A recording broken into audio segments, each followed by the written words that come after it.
I mean, like, so many positive ways. Maybe we can't lose.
Oh, I've got to turn the music off. Yay! Hello, everybody. How's everybody doing? I'm back. Yay! And I'm with Amaunet. There you Hello. go. Some people could say the gruesome twosome. No, it's not true. It's not true, I tell you. So we're No, not here. Groot. No. No, certainly not. Certainly not. I think that's it's a sin for people saying that. But what have we got in store for you tonight? Wow, we've got an action-packed evening. We are going to be following Endgame first with Kraken S. They're kicking off on the hour, and Amaunet is going to tell you how you may be able to get your paws on a battle pass for August. Over to you, Ladybug. Yes, and I want to point out that the images I've seen in the sneak peek so far of the August Battle Pass, they do look freaking fantastic. So I'm actually excited about this one. But basically, and I will be posting this in the chat like in 5 minutes, which is when you hear this.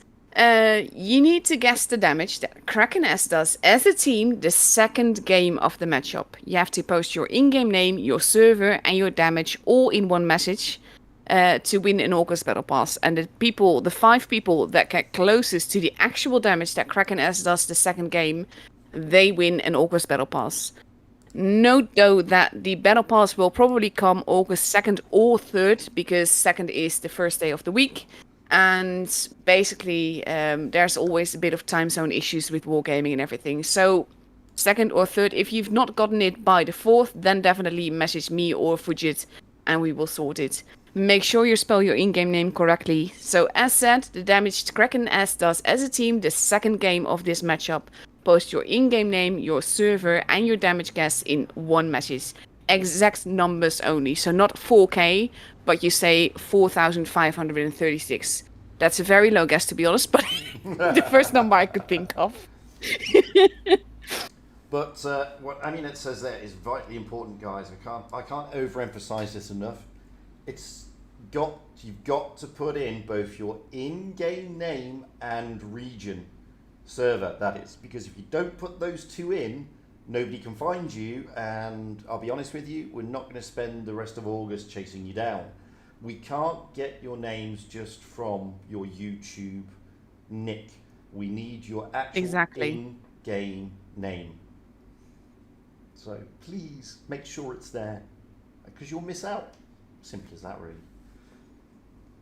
Because the thing is, like, I always tell people in my my Battle Pass videos and everything, like, the Battle Passes aren't expensive, and for everything that we get in the game, they are still the most most value for your money, basically. In this case, you can get one for free, so even more than. But there's always camos, and there's the tank, and there's the gold, and the free XP, and the credits, and all of it. And to be fair, you do have to work for it, but I do really like the Battle Passes. Well, you say you have to work for it. All you got to do is play the game realistically. And you're right, you get a shed load realistically. I mean, you say all the gold, all the XP, all the credits just for playing the game. And, you know, when August comes up, there will be another silly game mode. Don't know which one it will be, probably Mad Games or maybe Uprising, or even Realistic. So you can even fill your battle passes up by playing those game modes. Mm-hmm. You don't just have to go out in random battles, which, I mean, it's worth it. And getting your paws on One for Nothing is even more worth it. It's fantastico. I mean... Also, starting with the August Battle Pass, we get the potential Phase 1 crates at the end. That's that's also true. A thing. That is true. Yes, we do. Yes. I mean, you have to work quite hard to get one crate. I think, like, if you have the Battle Pass, you should be able to get the crates that you can get per month if you do all your missions every day, any day, so to speak. Mm-hmm. With the free one, if you do not buy the Battle Pass, I think you can maybe get one crate, but I'm not entirely certain. Do note, though, that, like, the drop chance for the Phase 1 will be epically low, so it will be a very, very rare tank for a long time. Absolutely. It won't be an easy one. It won't be an easy one. And there we go. We've got a room invite, and I'm going to post the thingy in the chat. We have indeed. Oh. Can you pin that for me? Because I can't pin comments. Yeah, I will do that right now. Thank you. There you go. So, we are out with Endgame and Kraken S on Rockfield, and it's best of 9. So, I've not been keeping up the summer season. As I said, I've been doing a house move. So, I mean, endgame are endgame, but Kraken S, well, Kraken S have always been tasty, to be honest with you. What do you think? What are your thoughts on this one? To be fair, I like Kraken S and all, but my money would be on EG because EG is EG. That having been said, I've not been following the season much either, and to be fair, that's also mainly due to all the drama on both the player and wargaming side because it's just been such a mess this season. But it also kind of puts me off of wanting to follow it. Yeah, there has been a bit of sort of drama behind the scenes, but now we're into the finals. Well, we're into the championship stage, which is the pro side. So hopefully we can put some of that drama behind us. And as I was saying in one of the coffee chats the other day, the thing about the summer season, it's always like a testing ground for wargaming. So don't be too upset. And looking at the teams, wow. We've got Endgame going off on the North spawn and Kraken S on the South spawn here on Rockfield. What do you think? Do you think there's going to be an A B strat or a C strat? Because normally with these teams they like going into that A and B area at this level, but in Endgame are very aggressive normally. So it'd be interesting to see how this one works out. I would expect a C showdown, to be honest, mainly because the positioning there allows for more tanks to do well. And then maybe crossover into A could be a light tank or a fast tank at A to spot to see if anyone is there. But generally, most action on this map is, I think, still at C. Well, I mean, I'm looking at the way they're lining up here, and with the exception of Winch, everybody on Endgame likes their Clippers. What can you do that? Not a single E5, yeah. Not a single IS4. Heaven forbid.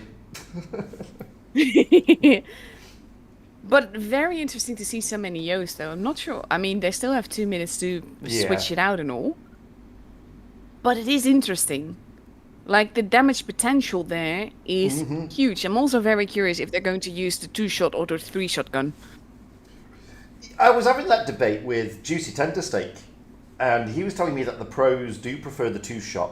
I mean, I must admit, I've played quick tours with both guns, and the 2-shot is tricky because of that long reload, when the 3-shot just seems to give you a little bit more. But then again, I'm not a pro. But Juicy was telling me that the pros really do like the 2-shot. So yeah, I mean, I'm intrigued as well. 2-shot or 3-shot. It's an interesting one, that.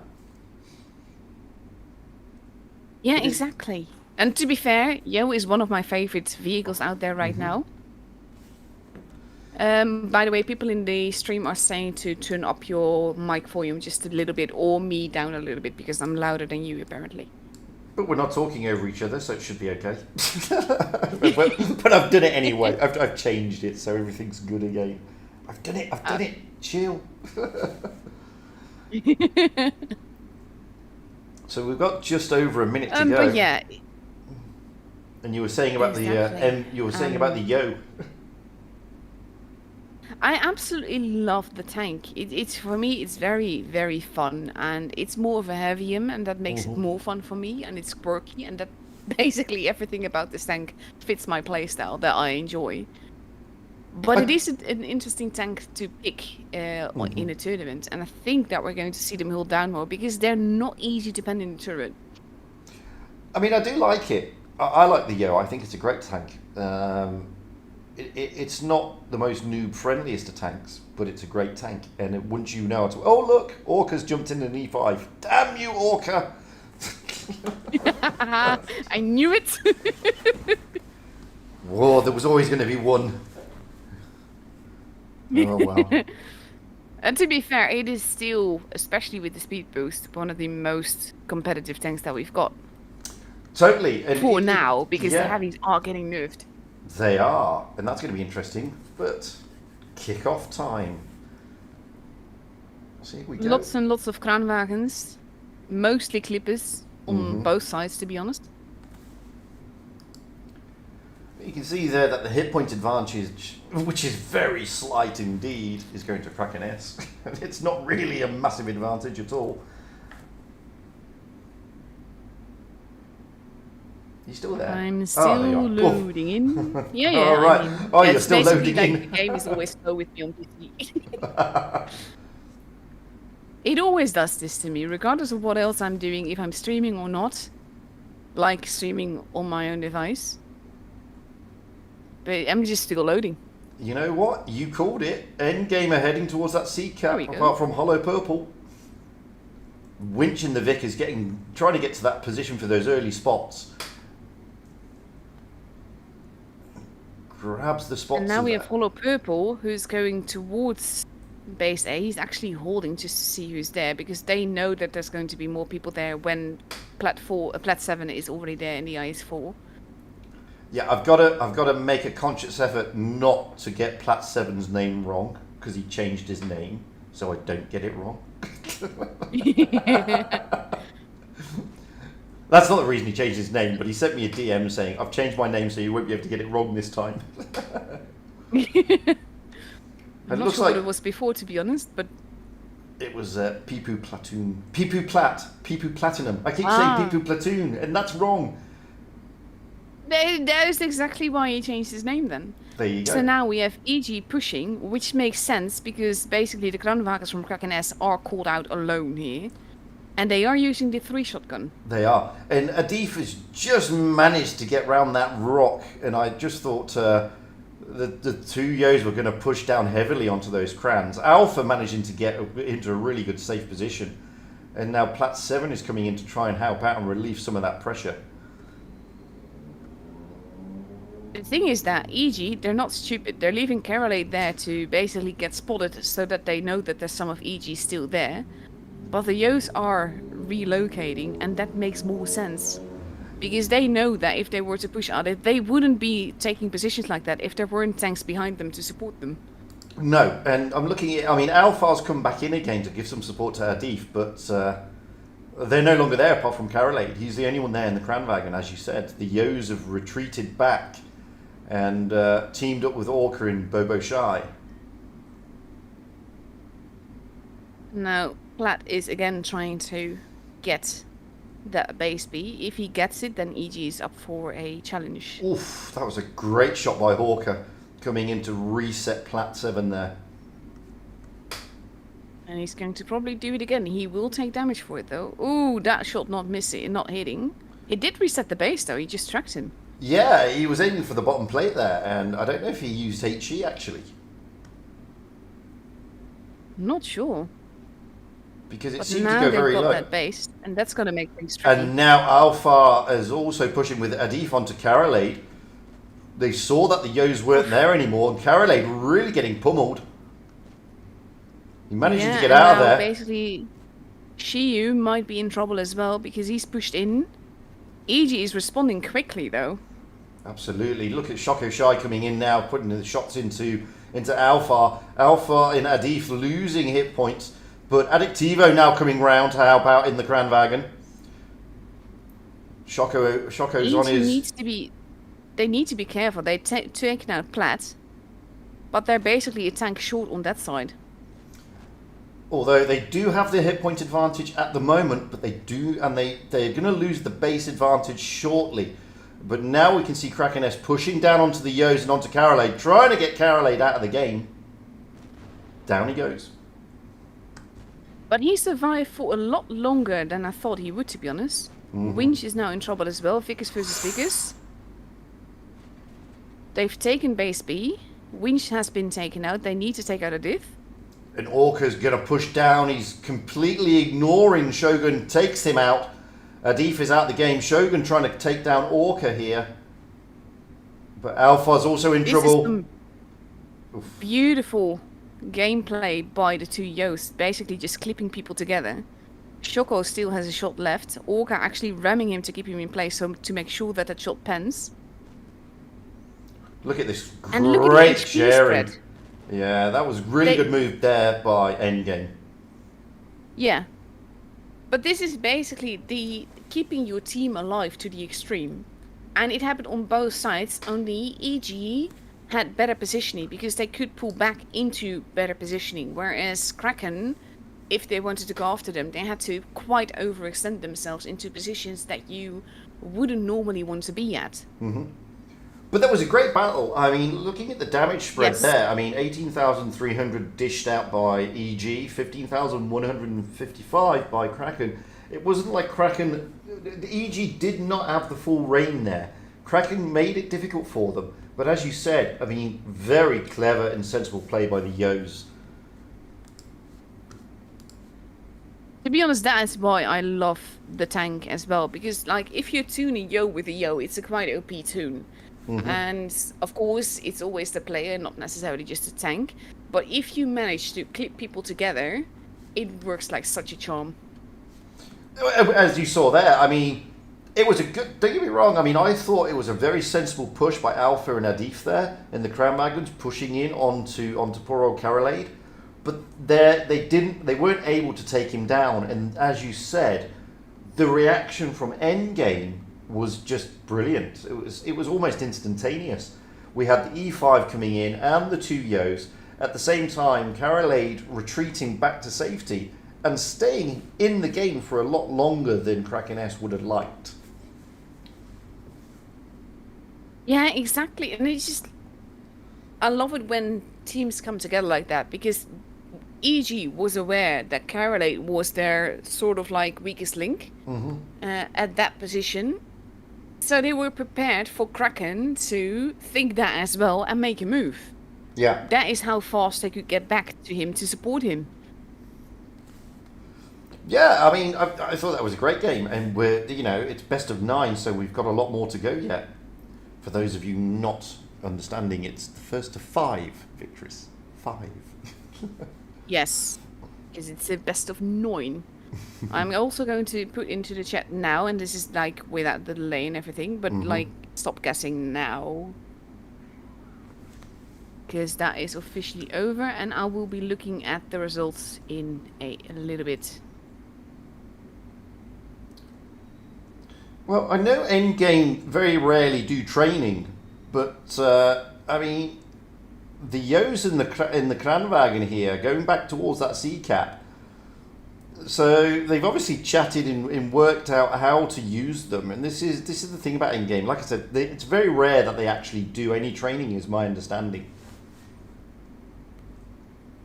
This is also the thing, like, this is a completely different game already. Look at where EG is and how they are positioned. Look at the Vigors already cheekily stealing a cap. Oh, that was a big shot coming in, and Winch mightily avoiding it from Addictivo. Oof. It's interesting that Kraken this time have gone to the sea cap area en masse, actually, with the exception of Alpha. I think they expected EG to be there. They didn't expect most of EG to be at A, and they still haven't spotted the Yos, so they don't know where the great damage potential is. Well, and I'm just looking at the Yos now. I mean, they're hiding behind the rock. Orca is pushing forward, but you're right, they don't know where those two Yos are. And Big they're hits hanging there into Shogun. Which are coming across the map, interestingly. Oh, this is so fun. This is basically one of the things I like most about EG. They will basically do psychological warfare along with game warfare. Because Carolade knows he's spotted right now. He's keeping himself spotted. And again, he's sort of like not a sacrificial lamb. He's a distraction. Oh, now the Yos have dropped their speed boost along with Orca. In the Kranwagen, pushing onto the sea cap. Pushing around, the Yos are now spotted. But look at the way that they've now separated Adif and Addictivo.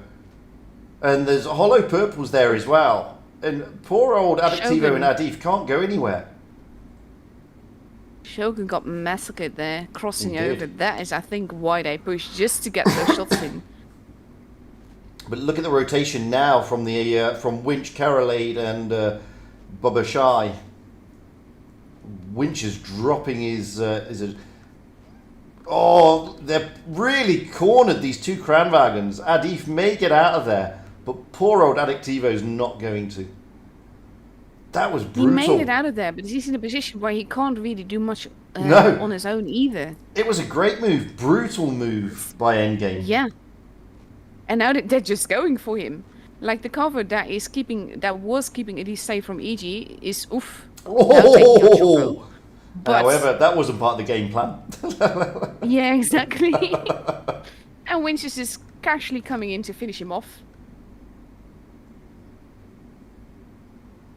This is EG's strength. This reaction thing that they do. Like now at Plat 7, who is just keeping permatrack now and set on fire to Yeah. boot. There's And now not they're much just he can ignoring do. him to shoot Yeti. Oh, Has he's he gone getting... AFK? No, he's just he knows No, he can't do shooting. any. He knows he can't do anything. Yeah. Now poor old Yeah, it was Yeti just the is way going to that he be was pushed. standing still. Yeah, and Alvarez is not even being ignored. He's taken out as well. And poor old People It's Jail just is brutal, the and here we go. People Jail is the last guy standing. There's not much he can do anyway because it's all over. But that's the thing, that focus fire, ignoring certain targets to get to a different target, that is basically one of the things that's just beautiful to watch. Totally. Poor old Shogun getting absolutely wrecked there. I mean, really good focus fire by Endgame. And, I mean, a lot of people can turn around and say, oh, but Shogun made big mistakes. No, the positioning of Endgame, I mean, when you go back and look at the replay, guys, the way they position their tanks, they had so many different crossfires. And you saw with Addictivo in Adif, they just could not get out of there. And Shogun was in the same position. There's just nowhere for them to retreat. Great gameplay by Endgame. This is basically, this is the thing, like, the fact that Kraken lost this game. Kraken played well. We're moving on to a different map, Fort Despair, by the way, which is more heavy prone, but Kraken was positioned logically. EG kind of wasn't, and the thing is that had Kraken pushed aggressively on one side, it could have been different, but EG expected, like, patient gameplay from Kraken, and that is what Kraken did. Yeah, absolutely. I've just written stop guessing now because people are still guessing. I already did that. Yeah, they're still guessing. So, Yeah. but no, I totally agree Yeah, with but you. if you say now, then they think their entry still counted, which they didn't. Nah. Entries after my Yes. stop guessing don't count. Sorry. Next giveaway is next matchup. Just so people know. Yes. But no, this is the thing. I mean, that's as you said, it's classic Endgame, the way that they play, and it's beautiful to watch, Yeah. but it's also brutal to be on the other end of it. But knowing that they don't train much, that's just, I mean, this team glues together so well. Mm-hmm. I love that. And I mean, we kind of sound like EG fangirls. We appreciate the beauty of EG's gameplay.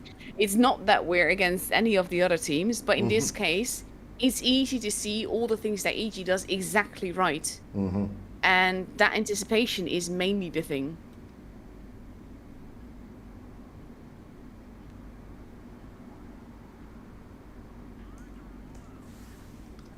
But as you said, this is a Actually, different no, map. in on time this time. This is a different map, and you can see that from the lineups. Now we've got IS4s. Now we've got a mouse being rolled out by Endgame. Now Kraken is taking EO. Yes. But a lot of IS4s and E5s as well. So they're all very heavy. And Plat 7 is in a moose. So the mouse is always making a showing on this map. To be fair, I'm always surprised if any team on this map does not take a mouse. That was one She heck is of a going to shot get by me hard Winch.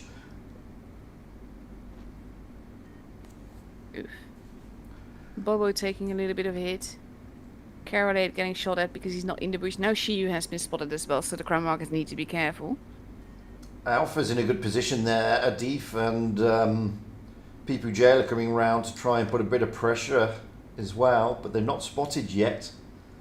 Poor old Plat 7 is getting a bit of a pummeling. When he was crossing, it was a great shot from Winch, really optimistic, and it went straight through. It reset there from Alpha on Hollow Purple in the middle.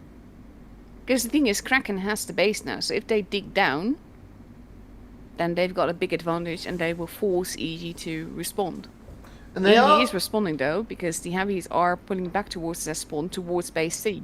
They are, but I mean, Krakeness are doing quite well here because they're bleeding EG. At the moment, it's only Plat 7 who's been bled for Kraken. It's early days yet, and you can see that end game with their IS4s are now pushing towards that C-cap area. They're not pushing in yet, they're just relocating. Hollow Purple now moving out of that B position after taking the cap. Lots being has changed, but it, like you said, it's just a little bleeding at this stage, but now they're going off to base C. Orca getting into a great position, side scraping just off the edge here. Hopefully that's enough for Shogun not to put anything meaningful in, and he doesn't, just an HE roll. Yeah, but it does make him reload every single time. This is the thing, like with HE resets, you can't afford not to do it. Oof. That shot hitting the building though. And there we go. 2 caps up now for endgame. They have overtaken Kraken on the points, and Plat 7 and People Jail have been bled quite heavily here. But this is again, it's one of those games where EG is not in the like standard positions. Oh. They're actually pushing now together, and they're forcing a reaction. And they've got the advantage. It's 4 against 3 because Hollow Purple is keeping Plat 7 occupied. Shogun. Well, where's the focus fire? Well, Addictivo here is they're looking for Addictivo in Shogun. Hollow Purple's going to come around and put one into the back of Shogun by looks on it. Shogun's going to go down. Down he goes, but there so is goes. Karolade. And the thing is, with them having 2 bases, any life tank counts. Absolutely. Now capping base B because he has to. Yeah, he has no look choice. At the win difference. However, I mean, Endgame did start with more HP, so they have been whittled down. Yeah. I mean, Biboshai and Shokashai are now effectively. I mean, Shock is a 1-shot,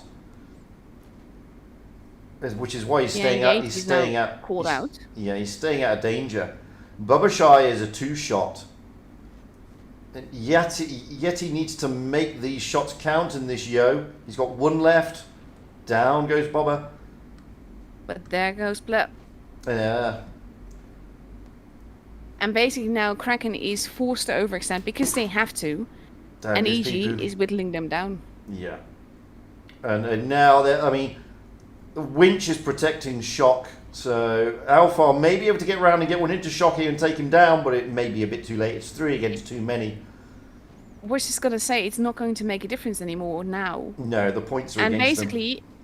Again, it's that digging down in positions that you wouldn't really expect them to sort of like dig down in. EG making this push was unexpected, and here we go. We're at 1k points for EG again. But again, it's the rotation. I mean, those IS4s were up in that corner, overlooking the A cap, and then they rotated all the way back through their spawn, pushed into C, and then continued their push after they took C, allowing Hollow Purple in the mouse to basically almost pincer Kraken. Again, it's not that Kraken played badly, because they didn't. It's just that EG played differently. Yeah, that's the thing. It's not even like better. Yes, they are played them, but they play differently. They play sort of outside the box, because normally when you have teams like this that have the advantage that EG had, they just dig in and they wait for Kraken to make the mistake. And that is where this is different, because EG pushed, even though I'm not sure they were 100% aware where everyone was, because I'm not sure that everyone in Kraken had been spotted before. But they still made that push. I agree. I mean, they only really knew where Alpha in the E5 was because they'd seen him firing earlier, and they knew where the IS4 was because he was firing it then. But aside from that, they didn't know where the others were. They knew where Plat 7 was, but there were still tanks on the Kraken side that they didn't know. So And it was interesting Also, because to continue that push round C was just brilliant. yeah. But this is looking to be a quite brutal matchup. Even in a best of 9, it's not going to be easy for Kraken to fight back from this. No. Like, not just the game itself, because EG is EG, but also just the psychological blow of being behind this much. We have seen it happen, though. It can happen. But it's going to be difficult. It's not easy. As you said, it's not impossible, but Yeah. it's certainly not easy. And what we need to see, and I've got a big soft spot for Kraken S. I tune with a lot of the guys, especially Addictivo and people like that, and Shogun. But what they need to do, we need to see what we saw in the first game. That Kraken S needs to come back. Yeah. But it's kind of difficult at this stage because now they're going more towards the same position together, except for Pipo, who's overlooking and basically spotting Winch and everything. But again, EG's forces are splitting up, and they're going into positions where they can relocate towards each other. But it's not standard position that we see here. Like as a team, like player position, yes, but not as a team. No, I mean, they've sent that IS-4s out to the corner again. They've dropped one of the Cran Wagons. We only got Shiu now in the Clan. Hollow Purple still in the Mouse, and Winch and Biboshai in the IS-4. And they're taking the C-cap and just putting pressure on Kraken S. Alpha here is just being farmed a little bit, bless him. Yeah, and same with Adith, because he was too far back and he got hit by the IS-4s, and then he moved forward and he got hit by the But Mouse. Kraken pushing a little bit here. Yeti and Addictivo trying to take some of the pressure off.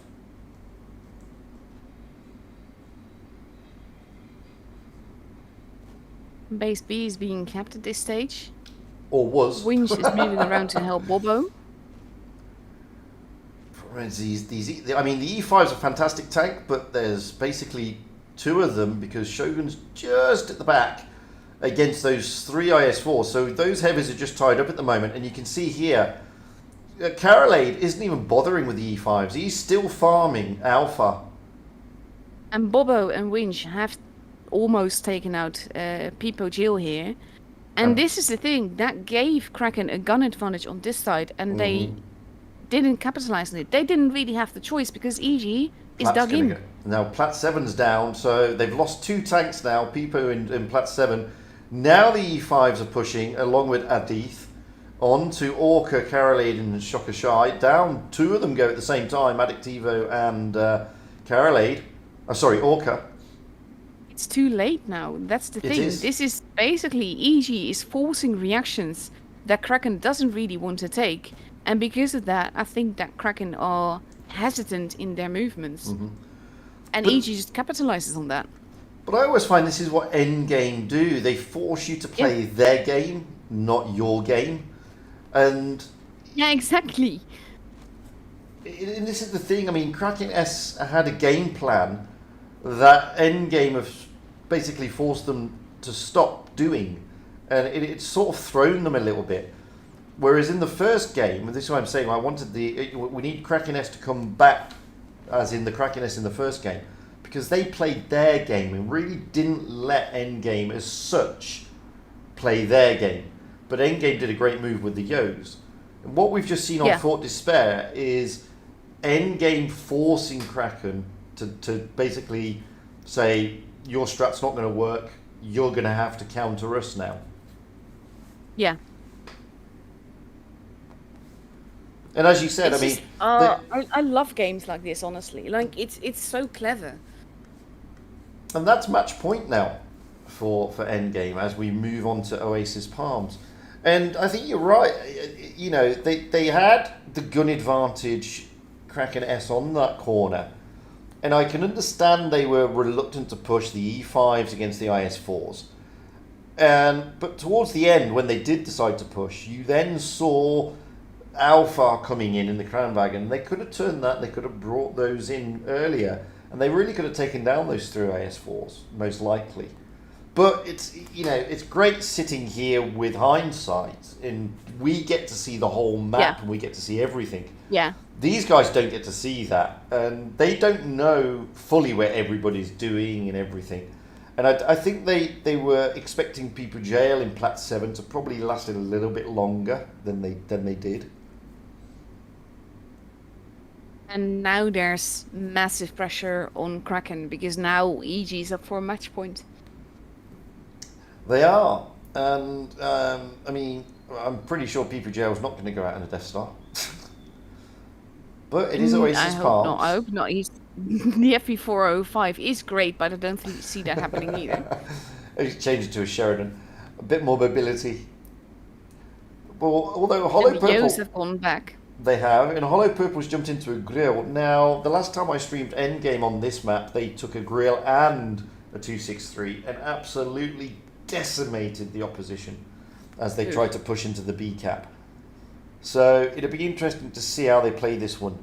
Like I said, the last time they really they pushed out heavily towards the C cap and then stuck that TD at the back and just absolutely pummeled anything that went near the B cap.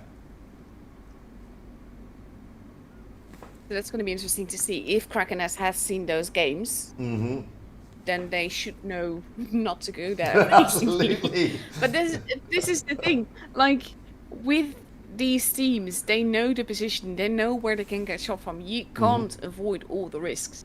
Not always. So poor old Yeti there saying, let us win one at least. Aww. Now, And to be fair, this is sort of like, you always... what do you call it? I can't think of the word, but you basically want him to get one of those wins, you know? You do, yeah. And Winch doing his job, spotting up Plat 7. And you can see here, Hollow Purple's in the Crown Dragon right at the back. Overexposing himself. No, he's not. And Hollow Purple in that grill right in the top corner there is very dangerous.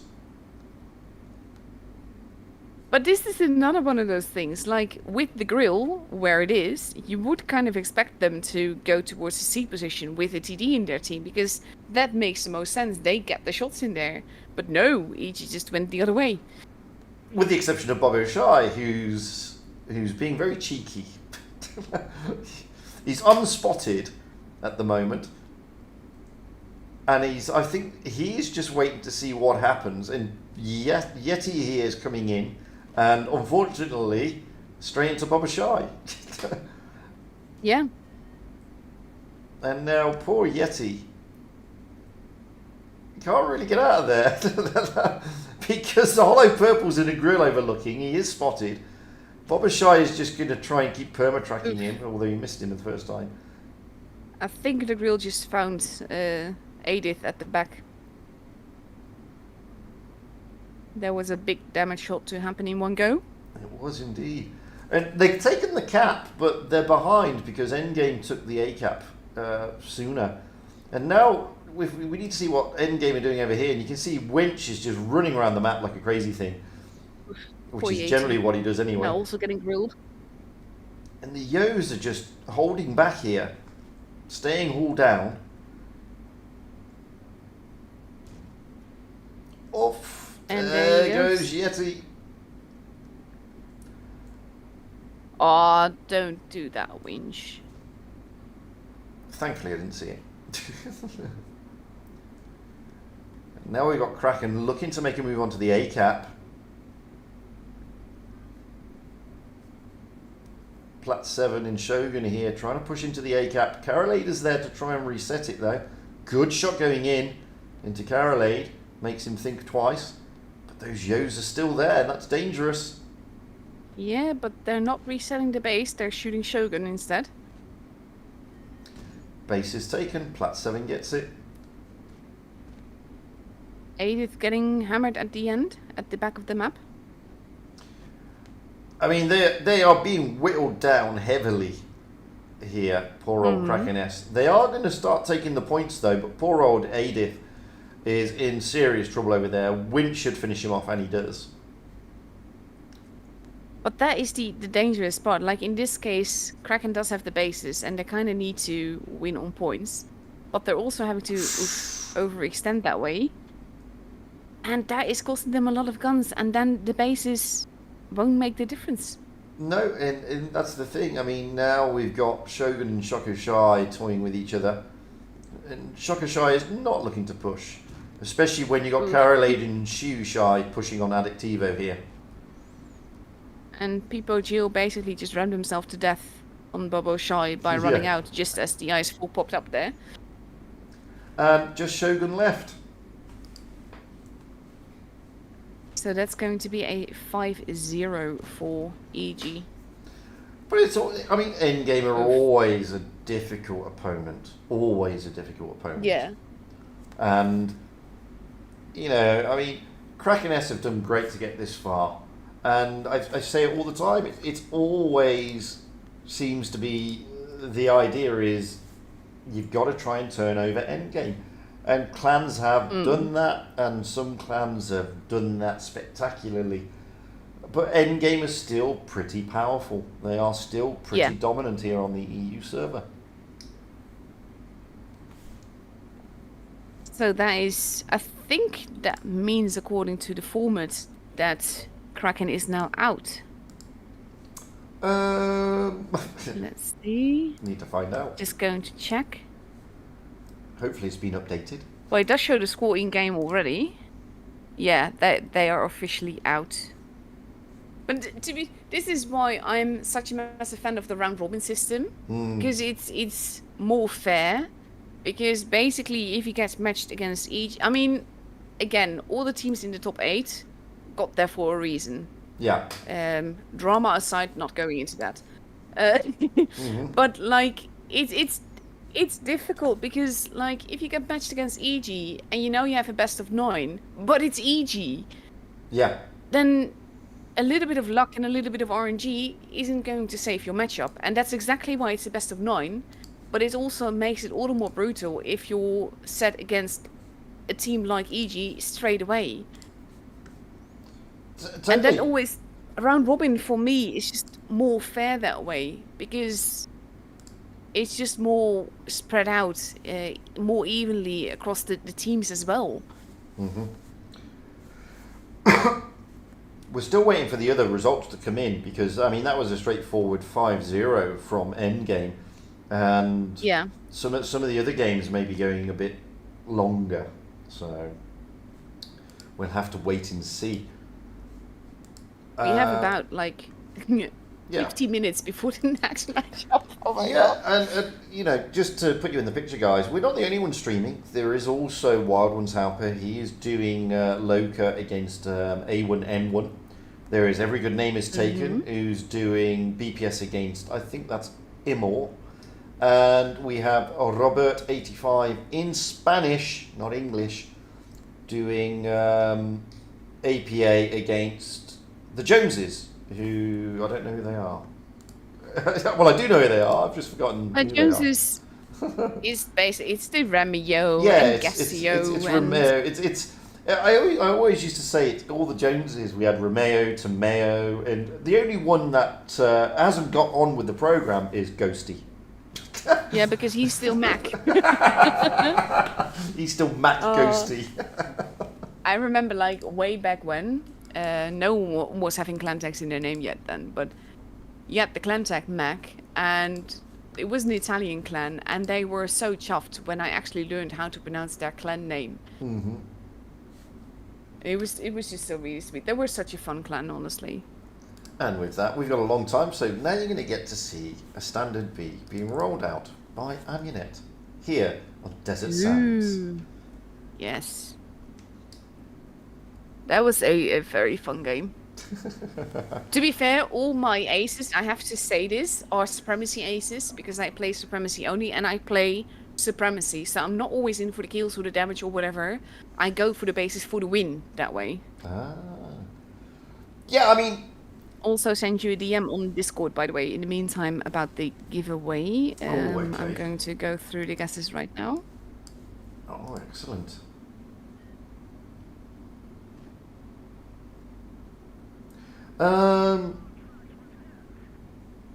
YouTube didn't register. Interesting. Let's have a look. Need to know who it is. Yes, it's always YouTube is mean. It is mean. It is mean. It all depends because sometimes it's not YouTube. Sometimes it's the Google moderator. There is, which we don't as even as the content creator and the owner of the stream. I see moderators, my moderators, and I see the actions they take, but I don't actually get to see the actions that the Google moderator takes. Mm-hmm. And the Google moderator takes actions against anything that they feel breaches the guidelines. So, and quite a few people have this issue. It's just so weird though, because I'll copy the image to you. Yeah. Because a lot of people have Basically, issues with it. Yeah. But look at that. It doesn't seem to be anything wrong with it, but it's not like in the chat. No. That's interesting. That also doesn't help. Kraken just said in the chat that one of the guys didn't get an invite to the tournament room. Really? Yeah, that's oof. Who was that? I'm not sure who didn't get the invite, but Thruster just said that, and judging by his icon, he is from Kraken. Interesting. Let's have a look then. So, who's the one not showing? So let's have a look. Andy.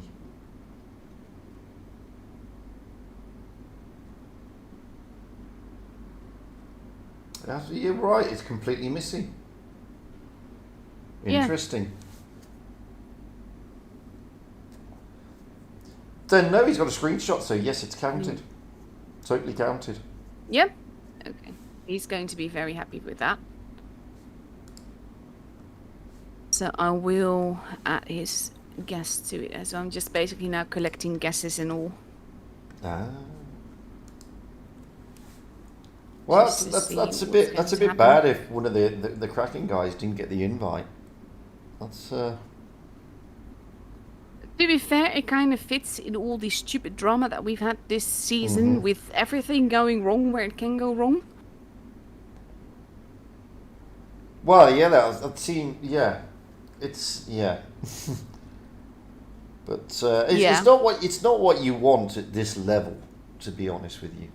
And I mean, silly little things like that is basically not what you need or want.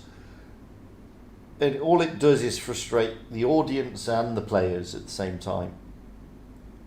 Yeah. Because the players feel robbed because they he could have been an instrumental player in their strategy, and therefore the audience eventually feel robbed because they may not have seen the very best games that they could have seen.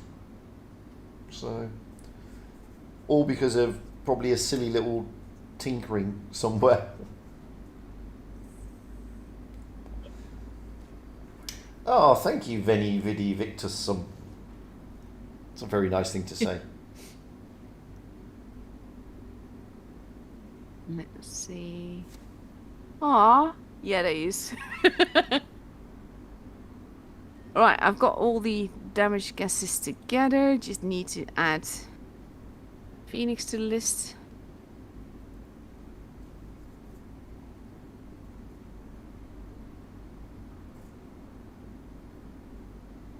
See, also going to actually check the game because the score was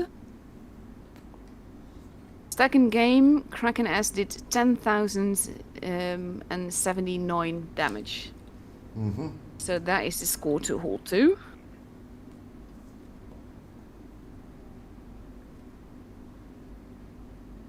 So let's see.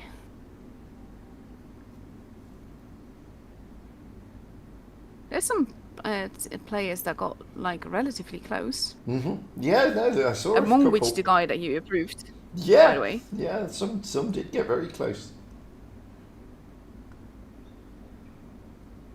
So there is that one. It's a nice little mastery, by the way. Thank you. Was that the rating one, by the way? Because I forgot. No, it wasn't with Nuno in the tune. That's the one with Nilo. Yeah. Oh, I had like a rating game like some weeks ago, and I think it was also stand-up. It could have been spaghetti. I'm not sure, but it was during ratings, and I was like in Desert Sands as well. And at the end of the game, I was very low on HP, and I had to shoot a guy in base B.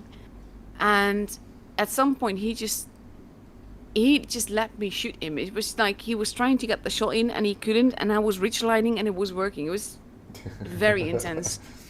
Unfortunately, now I'm going to subject everybody to my replay in a WZ11111111 GFT. That is the Tier 8 Chinese TD. And I'm not a big fan of the Tier 8, Tier 9 or Tier 10 Chinese TDs. I think they're pretty meh, to be honest. They're fun, they're not epic. Yeah, that's yeah, I'd describe it more that way. They're fun, but they're not epic.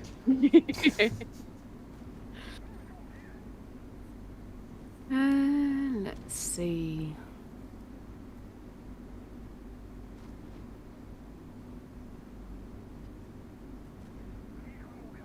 Now I have to think both ways.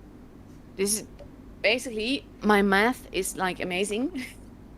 I work in accounting and I'm having serious issues trying to do basic math here. Like, I've got 3 of the 5, but for the rest it's like there's lower guesses and there's higher guesses. That's the issue. So I need to sort of like brainiac it.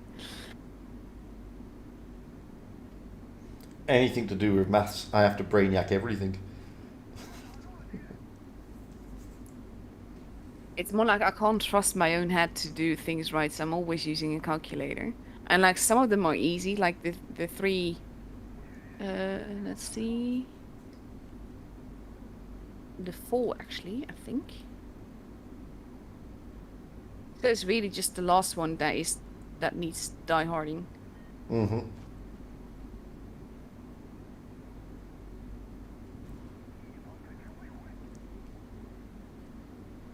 Let's see.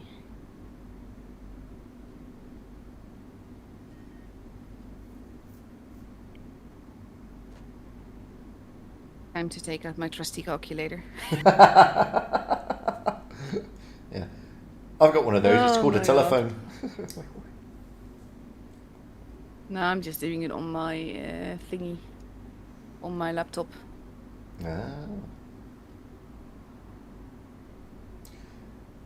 I'm seeing that everybody's saying like. I learned some time ago that you can actually do that with a numpad, as in you can just type the numbers on the numpad and it will do it in the calculator. It's I never knew that. That's well, there you go. Look, I never knew that. For those of you wondering why we're being ignorant and not saying hello to you, it's because there's a delay, guys. Because it's a competition. Obviously, it's a tournament. So there's quite a hefty delay, which sort of makes interaction really difficult. So we do wish all of you a happy evening, and we say hello to everyone. So don't think we're being ignorant. It's just that if we said something now, in response to anything you put in the chat, you won't hear the answer for like another 5 minutes, and then you'll be like, what are they talking about? Yeah. Yeah, there's always that. I mean, like the delay, it makes sense and everything. It is quite long. But it's mainly just to avoid any chance of anyone ever seeing anything from the enemy team, basically. Let's see, just going to quickly check if I've got the in-game names right, because the formatting in Word is a little bit of a pain.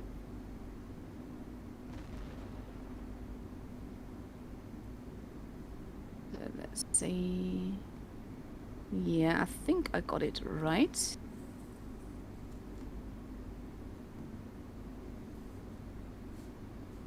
Actually got some decent credits and some decent XP with that game. It was a birthday tank. So Nice. it's the only reason I played it. I don't play it for fun. I played it because it was a birthday tank. Now let's have a look at Nilo in the AMX 1390. Again on Oasis Oh, Palms. that was such an epic game. Really epic. Basically, the thing that you need to pay attention to with this game is the way that he relocates, the way that he uses his spotting capabilities and everything. Because this is such a big brain game. I absolutely love it.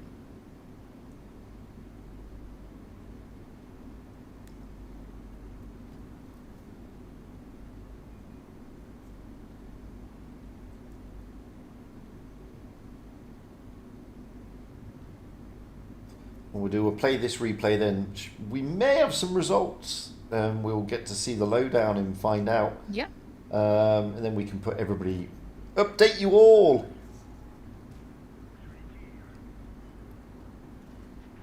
So yeah, this little AMX, the amount of damage it can churn out is pretty nice when it wants to be. Tricky tank to play still. Yes, for sure.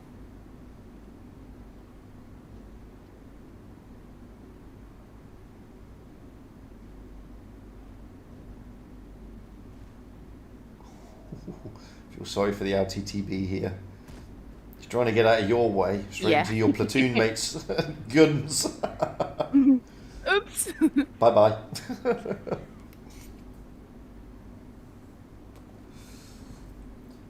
You see, Faizan, I'd love to advise. I'm going to have to write in that one.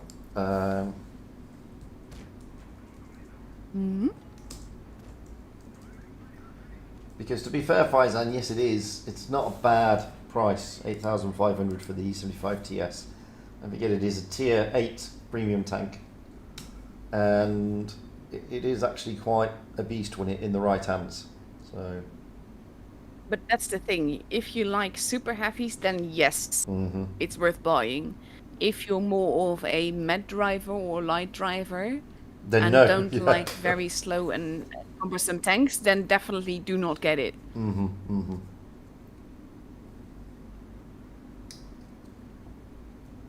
Okay, I've got the results. I'll post it to you in Discord as well, so you have it. Awesome. I'm also going to, there you go, code it so that it's not messing with the underscores. I will check just to be sure the names on BlitzStars later on. But these are the winners.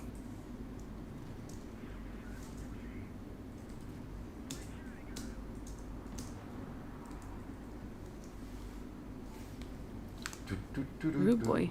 Ooh, so Amaunet has been doing a lot of hard work in the background. All I've been doing is sat here sort of flying a camera around things. She's been doing all the hard work here. So, you've done all the hard work. Make the announcement. Okay, so then the winners of the first 5 battle passes are SRT Viper from Asia server, Kaput Kopf from EU, 6 Pass of Pain with a lot of underscores from Asia, The Deal for Real from NA, and Kaga from EU server with some underscores. Wow, congratulations. Those are the first 5 winners. Definitely. Again, just want to reiterate, the battle passes will come either August 2nd or 3rd. So if you haven't gotten a battle pass by August 4th, then DM us. Until then, just please be patient.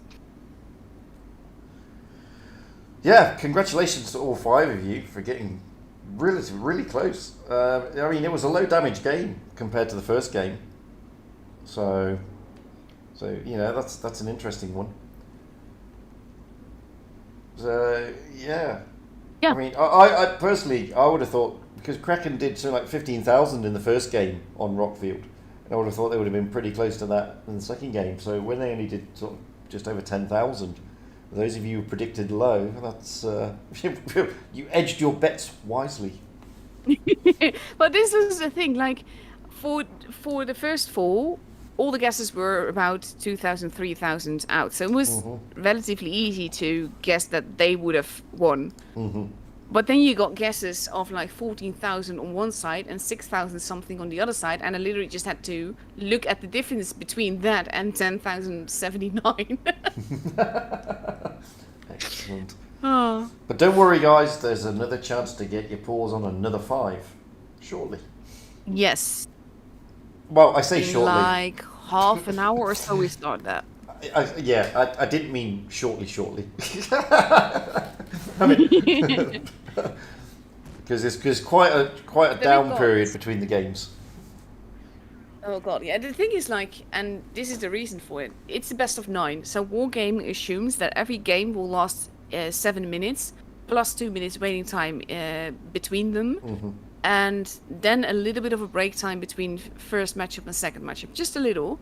But all of that combined, the games never last 7 minutes. No. And you rarely ever get all 7 games. So that's why there's such a giant waiting time between the first round and the second round that we have today. Yeah. But don't worry, you're watching Nilo being totally OP in an AMX at the moment. Oh, I just absolutely love the way that game, it just worked so well, and he was so nervous. I can imagine. I mean, it's a one-on-one now. I mean, he's got quite a few of his hits point left, but he is in an AMX, and it's a yo he's up against. So 2 clippers in one of them pretty thin-skinned, i.e. the AMX. Mm-hmm. Oh, that was unlucky. To be aware of Bless him. It's so important to be aware of the tank that you're driving in when you're having a game like this, because in this case, like I said, it's that spotting range that makes all the difference here. The relocating and the spotting. And he's using the mobility really well, to be fair. Yeah. I mean, the poor yo. I mean, the yo's not... A lot of people don't like the tier 7 and tier 8 yo. I still think they're okay. But when you've they're got nice. They're not OP, but they're nice. Yeah, correct. But when you've got a tank like this AMX being driven like this, I mean, you've just got to feel sorry for the guy in the heavy tank. Because, I mean, suckering in that shot then, that was great play. Really good. Just shy of 4K. Yeah. Wow. It was beautiful. This was one of those matches, like, I'm watching it and it's just so epically played. I love it. That's wow. And look at the shed load of medals here. Yeah. Wowzers. Really, really good stuff. You got to feel sorry for the yo. I mean, he had a good game, bless him. He was the best on his team. But when you're playing an AMX like that, it's pretty difficult, guys, to contest it. Mm-hmm. Awesome stuff. Right, let's see if we've got any more results. So let's go to the chart. Ooh! So, in Group 1 finals, we have Endgame against the Joneses. Meaning that the Joneses turned over APA 5-1. Oof. So, wowzers. Joneses are going out strong, which, does that mean APA are out? Yes. Yeah, it does. So APA are out, and we have Endgame in the Joneses, who we're following next. And Immol and A1N1 are also out, meaning BPS and Loka are through. Because today is single elimination, and starting tomorrow it will be double elimination. Yeah. So A1N1 not giving Loka an easy time, however. 5-2 was the final score there in favour of Loka. And when we go down to BPS, they went out against Immol, and that was a 5-2 as well. So again, Immol really making it difficult for them. Interesting thing though, that both the same scores on the second group. 5-2. Yeah, 5-2. Interesting indeed. So we're not kicking off for another 35 minutes. It's depressing. No, actually, 25, so half an hour. 25? The game starts at 25. Oh, yes, so it does. But still, it's a heck long waiting time, don't get me wrong. Yeah. Yeah. It should. Let's have a look at the middle echelon, see how they're doing. Because no one's following that. Yes. So we have in Group 1. This is always the thing, like, I kind of feel guilty commentating with you rather than on my own, because it would mean that another game could get coverage. Yeah. At the same time, especially when you have this long a waiting time in the middle, it's just really nice to be commentating with someone. Yeah, it's hard work when you're on your own and you've got like almost an hour to kill. Because you've got to think of mindless stuff to keep people entertained and on the stream. Because always, Yeah. it's hard work. But when there's two of you, it's a lot easier because you can bounce off to everybody. Basically, it's much easier. So looking at the middle echelon, that's the top 16, by the way. We have TTT and Seven Urks. Seven Urks were one of the teams that was involved in drama, but they are through. They turned over DWF earlier today, 5-1, and they will go on to play TTT. Well, DWF not playing badly. And RNG is still fighting. They are, RNG, yes. which was the other team involved in what happened there, Yes. is up against Zenith. They are. And TTT turned over ASP or ASP 5-0 earlier to book their place into today's final. Oof. Moving down, Sparta are already through, turning over Pink. Sparta still continuing their rise upwards, beating Pink 5-1. So Sparta were very impressive during the spring season.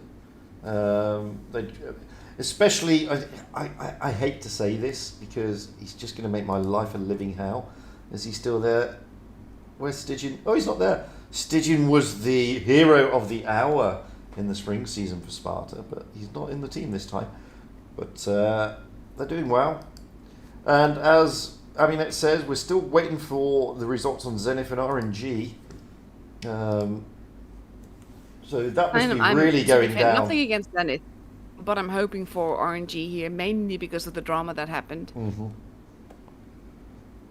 Well, it's going down to the wire, whichever way it's going, because all the other games have finished, and we had 7 matches in, obviously, some of the games. So this one's really going to the wire. So decider.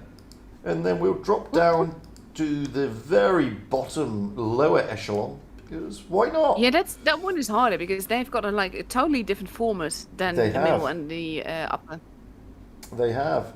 So they have got a completely different format, and at the moment we have more groups as well. There are 4 groups, and at the moment we have.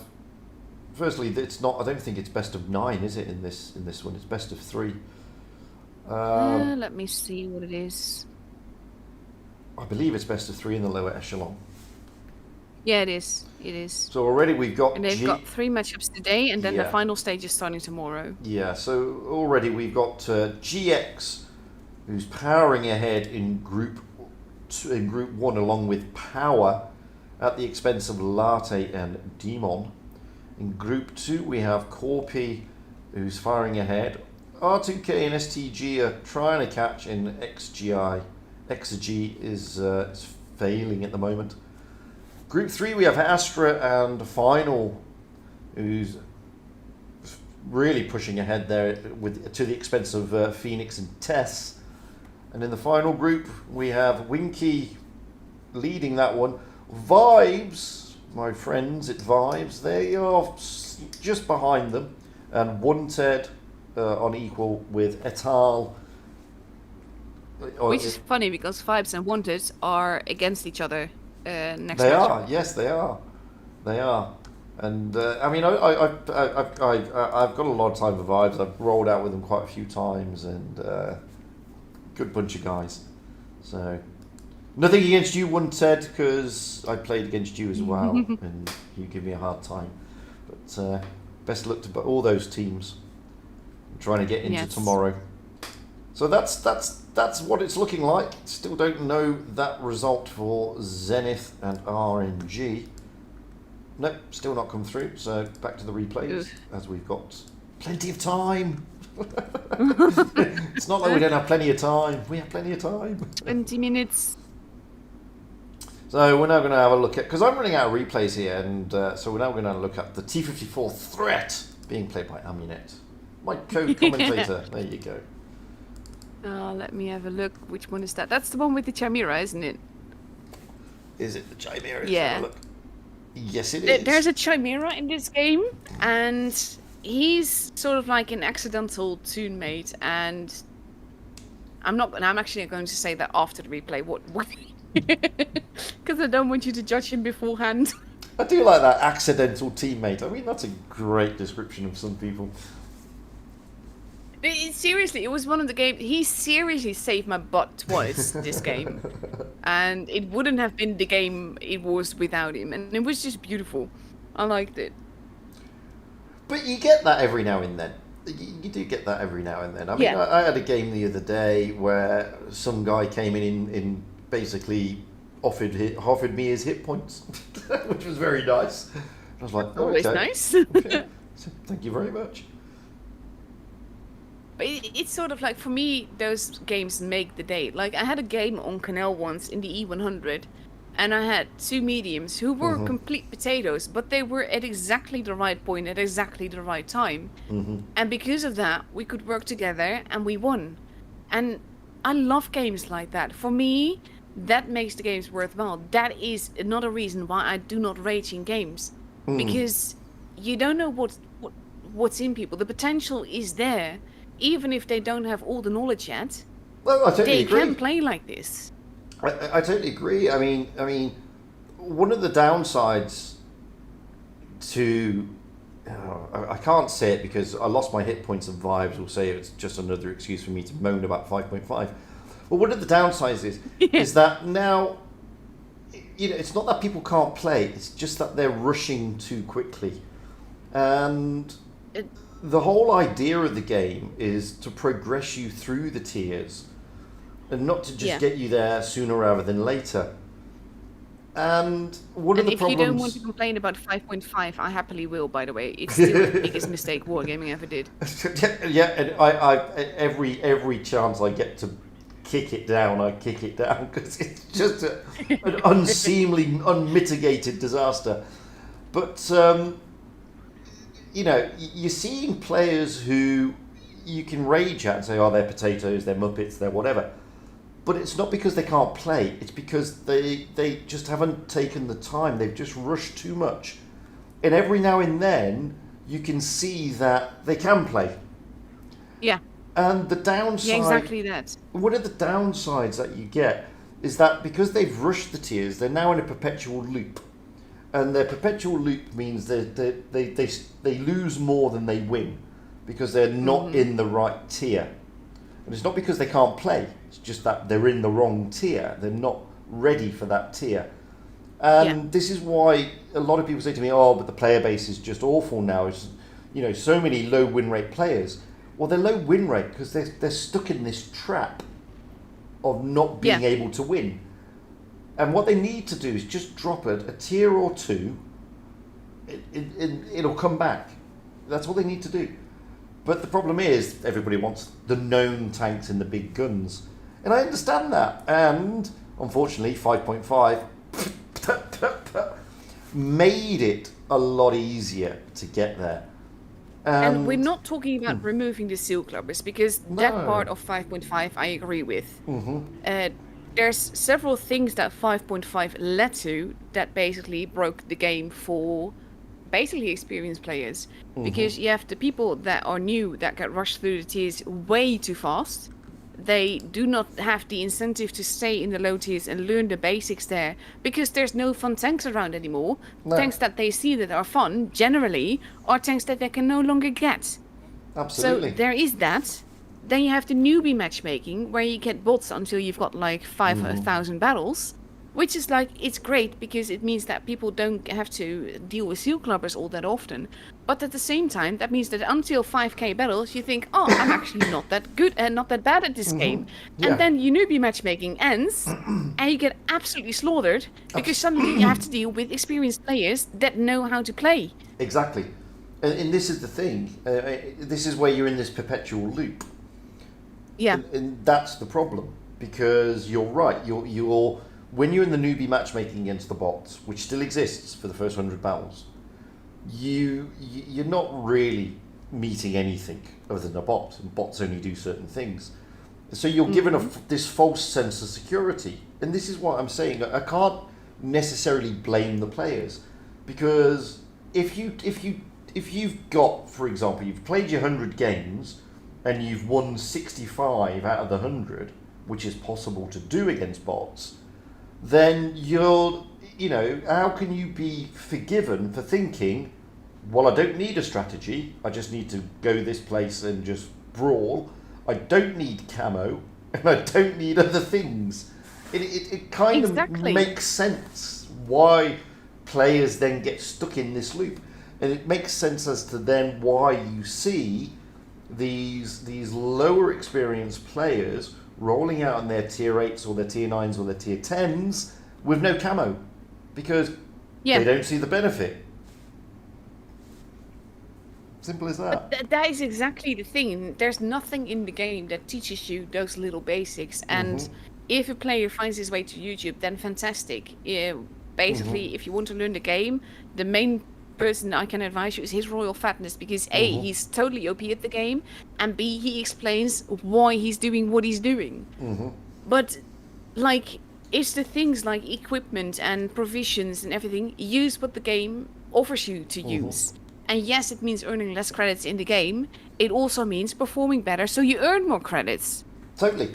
And people don't think about that, and it's frustrating for players like you, like me, that basically the veteran players that have been around since the beginning of the game, because all we see is that there are more and more potatoes in the high tiers, and that's something that, again, you can't really blame the players for, because wargaming is enabling them all the way. Correct. 5.5 is a disaster, not just because of the removal of the low tier tanks, but also a month later, that is when the 555 certs, the times 5 certs started in the game. And it's everything together. It's sort of like a snowball effect that happened. Correct. That led to this point. But just hold that thought there, because we've been holding on this screen your accidental toonmate in the Chimera Phantom. You wanted to say something, but you didn't want to spoil it. Yeah, the thing is, if you look at his stats, he is a complete potato himself. That's the thing. Like, the fact that he was my perfect platoon mate here is more accidental than on purpose. But he was my perfect platoon mate. There is that potential in him. He can do this. But this is what I'm saying. If he just needs to takes the time to learn. Well, this is what I'm saying, because if you have a look at his stats, I mean, his damage is quite good. 1,000, over 1,000 damage. That's not too bad, to be fair. And he's got quite a few. He did quite well in that game, but he's only got just below a 47% win rate. He's now stuck in this perpetual loop.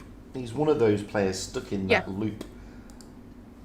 And as you said, I mean, also, he can play. He's got the ability. Simple as that. Yeah. RNG won against Zenith 5-4. This was a tiebreaker. Oof. That really did go to the wire. Oof. All 9 games. Who was streaming that? Nobody, unfortunately. Oh, nobody. This is the thing. I would love to have streamers all the way, everywhere, all day. Yeah. Because, oof, that really went all the way to the wire. That's brilliant. So, congratulations, RNG. Massive congratulations to RNG. Yeah. And the thing is, and this is why I've been rooting for RNG and 7 Urks as well, because without the drama that happened, they would have both been top 8. So it's just sad that they ended here. So I'm really glad they got through this round. Yeah, I mean, unfortunately, I didn't see much of the drama. I heard about it, but it's always disappointing when teams sort of get penalised for doing this or that and this or whatever. But it's just one of many of the dramas that I've heard. I mean, we had the fiasco with the cups. Not the cup. Yeah, not the cups. Oh God, yeah. With the silver tournaments. Silver tournament with the cups and the gold as well, and clans rolling out with 2 teams. And these are teething problems. Don't misunderstand me. There's always going to be teething issues, but you have to remember that this bronze, silver, and gold series is not new. It was something that was done a fair few years ago, and then it was dropped in favour of the tickets, and then blah blah blah. And I've always been a big fan of the bronze and silver and the gold series. I thought they were a really good idea, but it's clear that there needs to be a lot more done, to be fair. Because, Basically, the system as is quite broken, and I get Yeah. that Wargaming is experimenting with ways and things to change it. But there isn't quite a perfect format. There's big faults with every format, and that is mainly to do, to be honest, with the teams. Yeah. Because if people behaved as they should and played fairly and sportsmanlike, then some of the things wouldn't be needed. But because people keep abusing the system, basically Wargaming is forced to react and change things around, even though what they're changing it into isn't perfect either, because there's always ways to abuse and people just can't play fairly apparently. Well, it's a mixed bag. And the reason I say it's a mixed bag is because in any sort of high-level sport, and we're talking about esports now for this game, you're always going to get people going out there, no matter who they are, looking to not necessarily break the rules, but bend them as much as they can to gain an advantage. Yeah. That happens in every sport. You know, be it professional football where the guy just happens to run past a guy whose leg is out and he goes flying over as if he's been shot by Vasily Zaitsev in Stalingrad, sniping from 2 miles away, and rolls around until he gets his free kick, and then all of a sudden he's happy again. So you're going to get this. And one of the issues I've got with wargaming is, again, without being more clear on the rules, they enable it. Yeah. And there needs to be more clarity on the rules. There needs to be more clarity on what is passive play. There needs to be more clarity on what is, rigging, and what is this and what is that. That way, the teams know what they can and cannot do. And it's much easier then to guess what they've done and what they haven't done. And it's much easier to penalise, and then basically the drama sort of dies down. You're still going to get drama, but the reason we're getting drama at the moment in regards to certain issues is because we have a decision taken against clans on the EU server, which is completely different to a decision against clans on the NA server for similar circumstances. No, do have to correct you there. Good, because I'm not aware of it. EU server. Go on. RNG versus 7 Urks. They were both in the top 8, and they were playing against each other, and they were sort of like celebrating. Yeah. On the first match, and this is something I cannot confirm, one of the players said that he had massive lag issues and couldn't aim well, but we had a mouse that wasn't firing at the enemy for 30 seconds. Okay. And that looked passive play. And the other game, they were just having fun. RNG was basically, to the last guy from 7 Urks, okay, you can just shoot us all down and get like 10k damage. Which was all fun and games, meant as such, but it is passive play, because they refused to shoot the guy from 7 Urks for, several reloads on the TVP. And that is why they got penalized. In NA, you had a team that was, and I have to say allegedly, because Wargaming doesn't think it is proven, playing like utter potatoes, where they are 60% players. And we're talking about a Vickers ramming a mouse. We're talking about shooting HE at tanks that can't be HE'd. We're talking about YOLOing in, refusing to shoot low HP targets and everything. And to everyone but Wargaming, it is very obvious what happened there.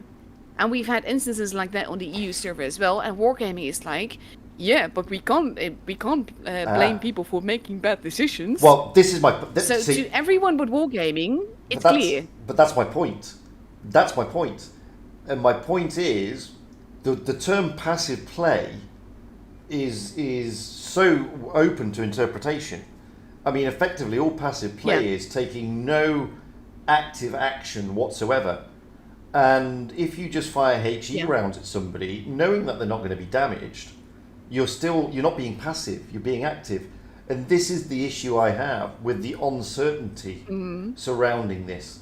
So they need to tighten up their rules. They need to give more certainty and more clarity. And then we wouldn't have situations like this. because we just wouldn't. And what we've got at the moment is a situation whereby, the guys who watch and the guys who play and the guys who are in the know can see if one team is playing passively or in the spirit of the game, compared to if the other team is just, well, we're going to lose anyway, let them farm some damage for fun. They're not gaining anything, but it can be construed as passive play. And this is where it gets ridiculous. This is why I keep saying, guys, wargaming, do yourself a favour.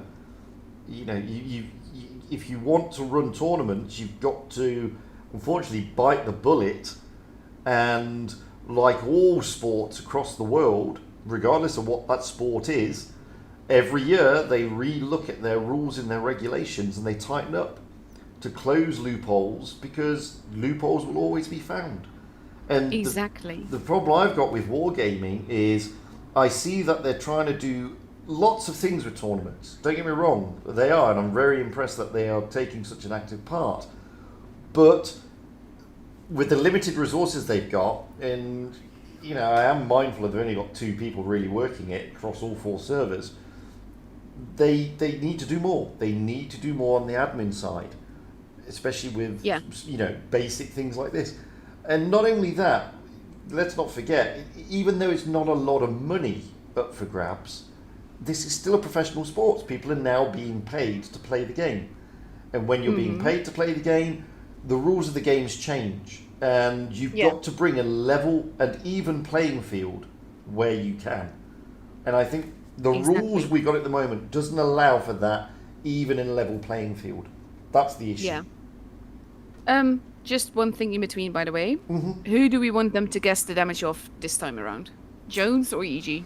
Ooh, tricky one. Well, we had Kraken S last time, so it's going to have to be EG this time, because we've been following EG throughout this round. So it's going to have to be EG. So then I'll post a message again, and to you the question to unpin the first one and pin the second one. I will do. And I'll let them start guessing now, because they've just give them a bit more time.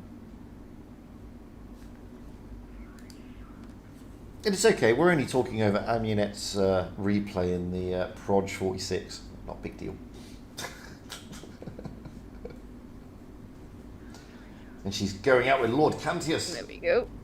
Oh, there you go. Oh, yeah. Message It's pinned. also one of those teamwork games. I love it. Thank you. Well, this should lead us almost nicely. We may be a little bit short. We may have time. I think we may have time for one more. No, I think you should be good. Yeah, I think we've got time for one more replay after this. The room invite will come in like 5 minutes. I'm not sure you have time for one more. No, I don't think we do, actually. I'm just umming and ahhing here. I don't think we do.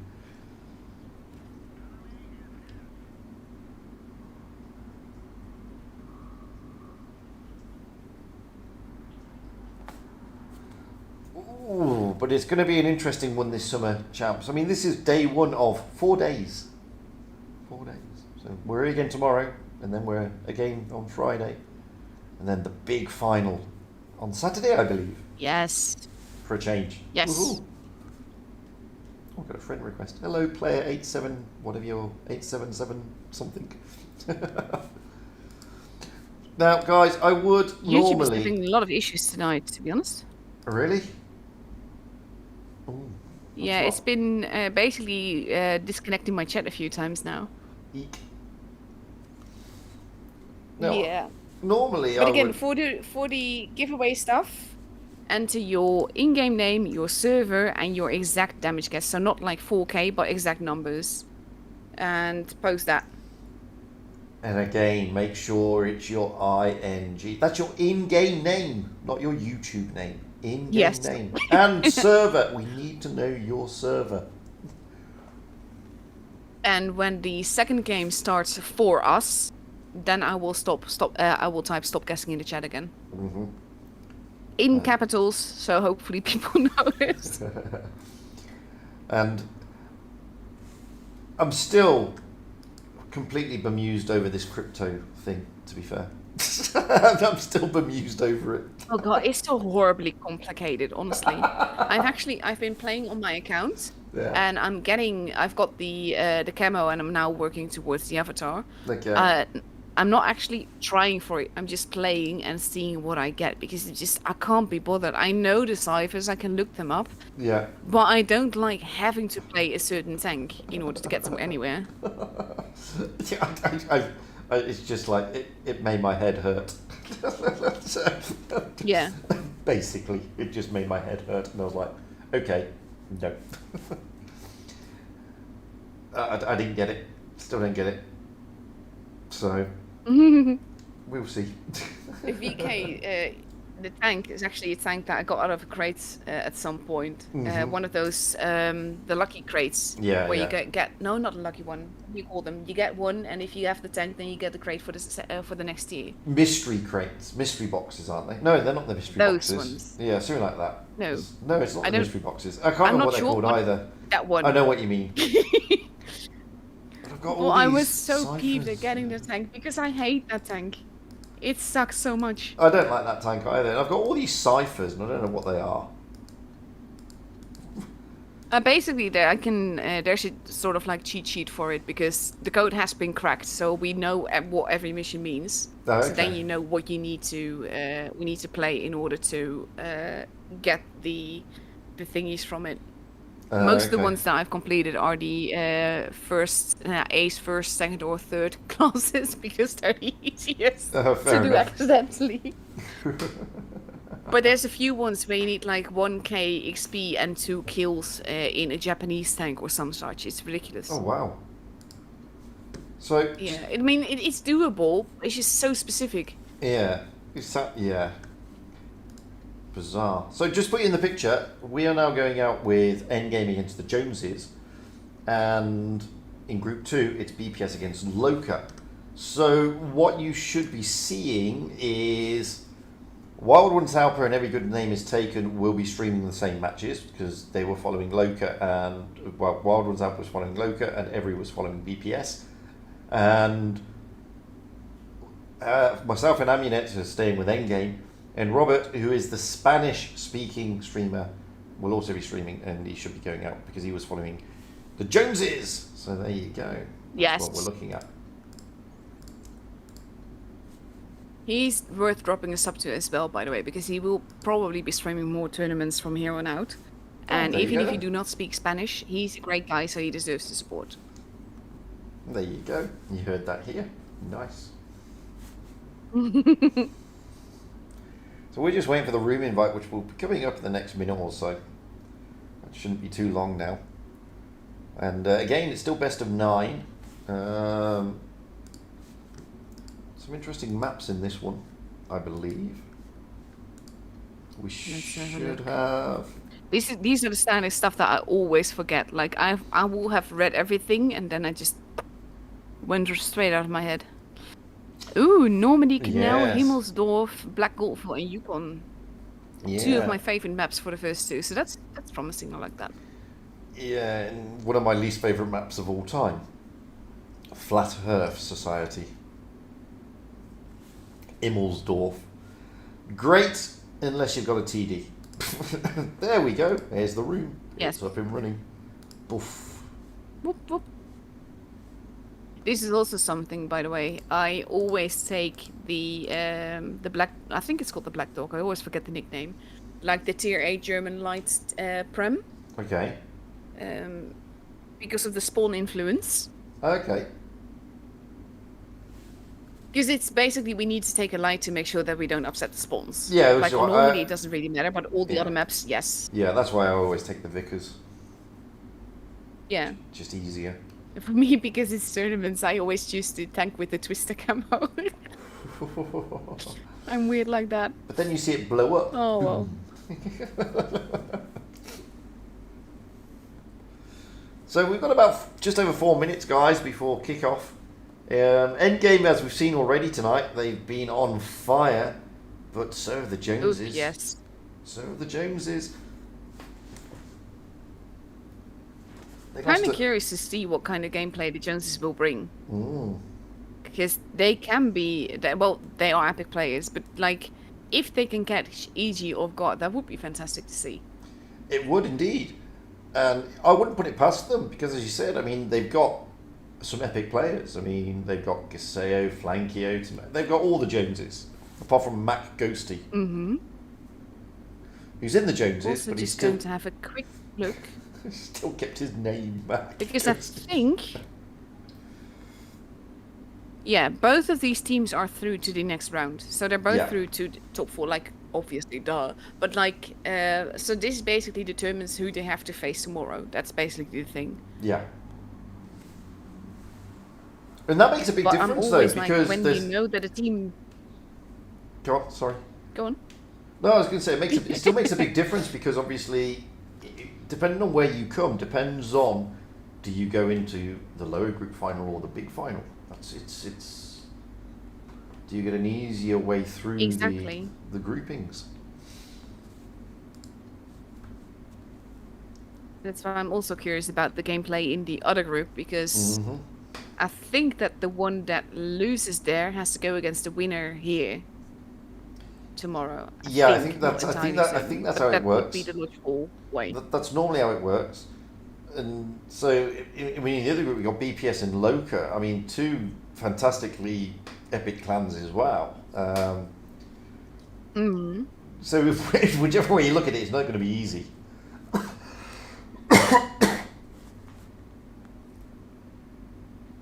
Few minutes left to go. The Yos are being taken out again. Absolutely, but it is On both sides, mind. It is Normandy. Normandy is a great map for haul down tanks as well. Gaseo, they're jumping into a Leo 1. It's not an interesting call because a Leo 1 is a good choice Not for this for map. this map. No, Yeah. exactly. For this map, it's a great Basically, choice. The Leo often has the TD role here. It will be behind one of the bunkers. With the laser accuracy and the view range that it has, it can do quite a bit of damage from there. Yeah, just looking at the no IS4s for the Joneses and a couple of them for Endgame here, what with Hollow Purple potentially in an IS4 and Bubushai also is in an IS4 at the moment. Sticking with their Clippers, 2 Kranwagens, 2 Yos. Kranwagen. 3 Kranwagens in... Okay, there you go. Thank you, Hollow Purple, just as I say. Just But as I these, point I mean, out. to be fair, gameplay-wise, I like lineups like this because they're unpredictable. You don't know where they will go because generally with the speed boost that most of these tanks have, they can arrive anywhere. That is true. And they can go every which way. And looking I'm at kind it, of curious how that's going to go. Sorry. Yeah. Well, it's just the likes of the Leo. The Leo is the Leo and the Vickers and the IS4s are the only ones that don't really have it. Yeah, but they're quite mobile on their own. They're not slow tanks. That's the thing. Like, these are all mobile, heavy or heavium lineups. And I'm kind of curious, like, with the heavy nerfs that are going to come, I do expect that we're going to see a different meta come Twister season. It's going to be way more medium dependent again. So I think that in that way, it's going to be like pay to win T22 teams again. But it's funny. It's funny you should say that because we were discussing this in my coffee chat at the weekend, where look, I get why they're nerfing to an extent the IS4, the Kranwagen in the E5. The IS4, let's put to one side for the moment, but the Kranwagen in the E5. I mean, they're victims of the super duper booster that they've been given. Simple as that. And you know, what's the point of having a pattern or an M60 when you've got an E5 which does exactly the same role with better armor? It's simple. Yeah. Because drop your super duper boost and you're flying just like a pattern. It's just ridiculous. To be honest, it's still one of my pet peeves. I want those speed boosters to be removed. Like the OP consumables and provisions shouldn't be there. Let a tank be the role that it's supposed to be without tweaking it with fantasy stuff. Totally. I'm not talking about the camos. Paint is different. Yeah, camos are camos. But the super duper speed boosts. Yeek. So anyway, look at this. We've got We have Kiko Caroline versus 2 Joneses. Yeah. And they're not even bothering to cap. Well, they are now, but I thought they were going to carry on pushing. Danilo looked like he was going to carry on pushing there, but Hollow Purple's going around to help out in that battle. Tomeo there getting a bit of a smacking. To be honest, it would have made more sense if they had. Yeah, it would have, rather than capping, because now they're going to retreat out of that position. Oh, Danilo gets a bit, gets tracked on the way out. Yeah, he got tracked. That was, oof. Oh, good shot from And Winch we have coming Winch in. now at the back. They did get the base, but this is the thing. Had they pushed, they would have had Carolade at a lot lower HP. What I was about to say, Not I like mean... push, not out in the open. Yeah, I mean, you're right. I mean, okay, they've got the base, but now they're going to lose the base, and Daneo has lost a lot of hit points in doing so. But at the top of the map, the Joneses, led by Ghosty, who's not a Jones, pushing through This is onto the always the ridge. thing, though. They're not pushing, they're staying where they are. And this is the same thing that I always find on Canal. You have that bit down between base A and B and C. And basically, once you're there, you're trapped, you can't get out. No, that's And true. that's sort of where Jones is now as well. And now we have Winch shooting them in the rear. They're basically fishing a barrel. They are. I mean, I was looking at the Joneses here, and I thought they were going to do a good crossfire onto the Yos, but Gaseo seemed to come back, and Romeo didn't seem to go forward. But Romeo was waiting for loading up, and he's on the 2-shot, not the 3-shot. And now Flankio, unfortunately, is in a world of pain here. And they're not focus firing the same target. But Shiu's down. But so is Ghosty, and so is Daneo. This is the thing, they lost quite a bit of HP down below there. They did. And that's not a good thing. Oh, Gaseo taking out Shocky there. But Romeo is looking worse for wear. In fact, he's so bad he's in the garage. Winch still taking cheeky shots. This is the thing. I found that in game it's always bad to focus Winch because he's just going to run around and troll you into trying to get him when you can't. Oh, yeah. I mean, I say it every time he jumps into a Vickers. He drives it like a madman. He's like a crazy frog around the battlefield. It's awesome to watch. Oof. Oh, well, that was a big hit roll into into Gaseo. yeah, huge roll into Gaseo there. Down he goes, leaving Flankio not being flanked, There he goes. just being wrecked by Orca. And it was an interesting game by the Joneses, as you saw there. I think had they not held in that little pit, but actually pushed through, this might have been a different game. But they lost just too much HP. Yeah. First getting there and then staying there and then getting out of there. Yeah, like I said, I mean, okay, they took the base, but they then lost the base, and they lost a lot of hit points getting out of A. I say that, but Daneo lost a lot of hit points getting out of there, unfortunately for him. But 1-0 to endgame. And hopefully you'll be told to stop guessing. Not yet. I'm doing it at the start of the second battle because with the 5 minutes delay, Oh, of course. there's plenty of time. Keep forgetting that. But like when the second battle starts on stream, that's when I stop guessing now. But anyway, we've got a lot of games to go yet. 1-0 is nothing when it's best of 9. Yes. So there's plenty of Anything time. can still happen. And Jones is showing that the potential is there.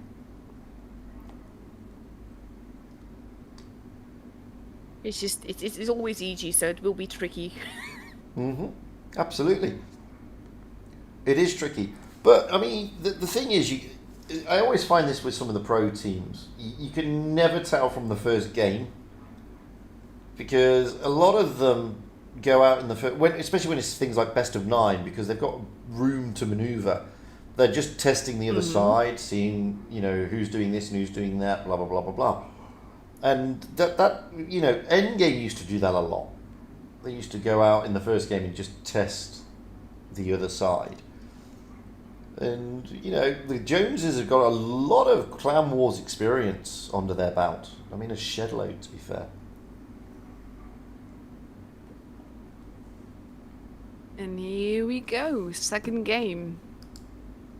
I actually loaded in on time. Well, there you go, look. Every cloud has a silver lining. Okay.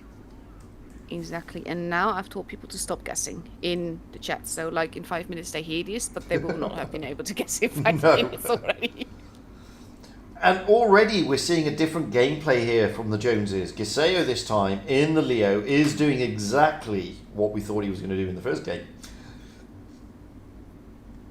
But EG as well being more defensive this way and having more people stacked behind base D, I mean.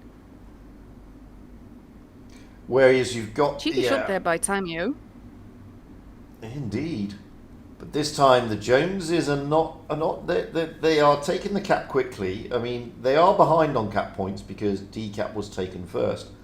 But the Joneses are in no rush at the moment to YOLO in and then try and put them under pressure. And what they're waiting for is, realistically, Giseo is waiting for somebody to drop into that A cap. And Bubushai is not stupid. He knows, because Giseo has not been spotted. So they have an inkling that Giseo in that Leo is probably around here somewhere. Yeah, that makes sense. Because, like I said, the Leo is used as a TD in these games behind those bunkers. And you can see Bubushai is behind his bunker. With Winch really holding back behind the other bunker. It's interesting to see, though. These teams are now both testing the water. But you see where Bubushai is? Yeah. It's a horrible spot to be in randoms, but it's perfect for games like this. Absolutely. Now Winch is trying in desperation here to try and get those spots, driving around like a madman again. And he's trying to spot up things. That he's desperately looking for the Leo, is what he's doing. And this is the beauty of it, because Winch, I'm not sure if people saw that or paid attention to it, he actually turns around right before he spots, so that he's facing the direction that he wants to drive off in. Like now, he's doing it again. He's doing it again, yes. He's going backwards. He knows he can get hit bigger that way, but at the same time, it allows him to get out of there fast. Oh, that was cheeky. Who spotted him, or was that a blind shot? Beautifully played by Winch and Bobo. Yeah. I think now the Joneses are reacting on the other side. Well, they can now because they've got the advantage because Winch and Bobo and to an extent Carolade and Orca are out of the picture. Yeah, but they're pushing around the far side though. That's interesting. They're giving EG the time to hunker down basically. And you can see there Winch is rotating back and so is Bobo. Keiko taking lots and lots and lots of hits here. And now they're getting in each other's way. But Ghosty is now coming around to try and put the shots in as well. Ghosty is on the 3-shot in the Yo. But now he's on his long reload, and Shockey's coming in. Romeo is still on the 2-shot. Down. Yeah, but look at how much HP they lost just to take out Hollow Purple here. Well, that's the thing, and now, I mean, Ghost is now reloaded, but Romeo is now on his reload. Flankio, Ghosty, and Deneo should be pushing on to Shockey, and they are. Flankio is on his own. He's getting absolutely wrecked here. He's not going to get out of here alive, and the Joneses are not pushing aggressively enough versus the rest of EG, because, again, they have a massive gun advantage there, and they're not using it. Well, unfortunately, Deneo is now down to a 1-shot, and Boo should be able to finish him off. Ghosty needs to load. Oh, he bounces. That could be really detrimental. However, Jones is here. Look at the 1-shots. Yeah, but look at the 1-shots on the Joneses. They're all 1-shots. Exactly. Apart from Flankio. And they do not have the base points. Keiko and Flankio running around are the only two, and they need to get involved. Keiko needs to get involved. Carolade needs to be taken out, and he does. Deneo needs to get out of there and needs to find the protection of Flankio there in the Kranwagen. He's between a rock and a hard place here, He Deneo. is. He's trying. Not sure if he's gonna. No, there he goes. But they now have 3 bases. If the Leo stays alive, with his massive 6 HP... I mean... This is brilliant. This is really good stuff. I mean, Keiko is now taking on Shiyu Shai. Orca is pretty much can't do anything about that. He's got Flankio to contend with, and it's going to be all over You're just going to go to the Joneses Joneses. have this. Just honestly. Like, with Gaseo on 6 HP. and being vital to the game. I want to point that out. 6 HP. Is he going to take the kill? Is he going to take the kill? He's going to take the kill. Yeah, he does. Well what played. A game. There you go. So, the damage guess. Let's have a EG did 16,564 damage for the giveaway. So I'll screenshot that. And again, after the games, I'll have a look at who's done what. But what a game. Massive kudos to Jones for doing this. Brilliant This game. is what I meant. They caught them off guard. Yeah, that was a brilliant game. Now we move into Canal, and are we going to see similar? Because that was fantastic to watch. I mean, this is what you want to see at this level. This is really what you want to see at this level. This type of gameplay. Yeah.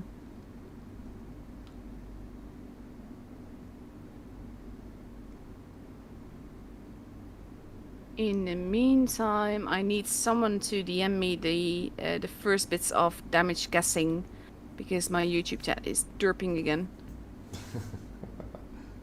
So I'm missing the first part of the chat there. Let's have a look. I can always look it back, but it will take longer. That's what I mean.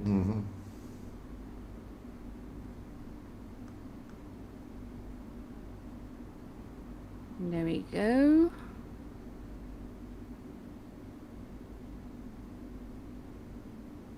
But that was awesome. I mean, yeah, these are the sort of games you want to see. And now, as I said, we're rolling into Canal, yes. Another big map with 4 bases. And you can see here a bit of a switch around by Endgame. Carolet jumping into the IS-4. And Winch now in a Leo 1. So very light with the Orca also in a Vickers. And looking at the Joneses, well, T22, a couple of E5s, and a Progetto and a Vickers.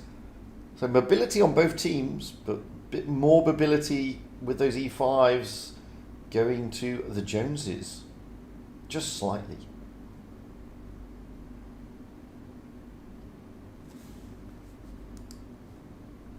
Ooh, I do love this map. This is my, I think, might be, no, the second favorite. Faust is first. For Clan Wars, I love this map. Mm-hmm. Yes. The only thing is that for me, this in tournaments, the map seems to be locked down a lot. Like people, the team that starts in the north-ish pawn will go towards A, camp B, and then lock down C. Yeah. But I've seen some amazing pushes recently over these bridges. And the Jones is not going to lock down A because they're heading in the opposite direction. You can see Endgame are looking to push over towards those bridges, which, they're probably, See, they don't lock down, some clans don't lock down C anymore. They try to get into a very aggressive position. And now what you've got here, you've got Endgame in a position where they can take C, A, and B if they really wished. Essentially, yeah. Will be tricky though. Well, Purple could lose a lot of HP for it, depending on where he goes to stand. He is going for it though, that is so cheeky. But he's got to drag out the thing is, by going for it, he's dragging out Kiko, Ghosty into Mayo Jones. And you've got Winch at the back. Yeah, and he's forcing them to react. And they've shown their hand, and Winch is right at the back.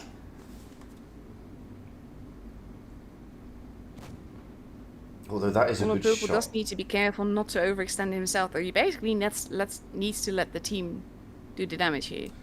But in the meantime, look at the IS-4s of Endgame. Ooh, they are pushing. Losing a lot of HP as they do so, though.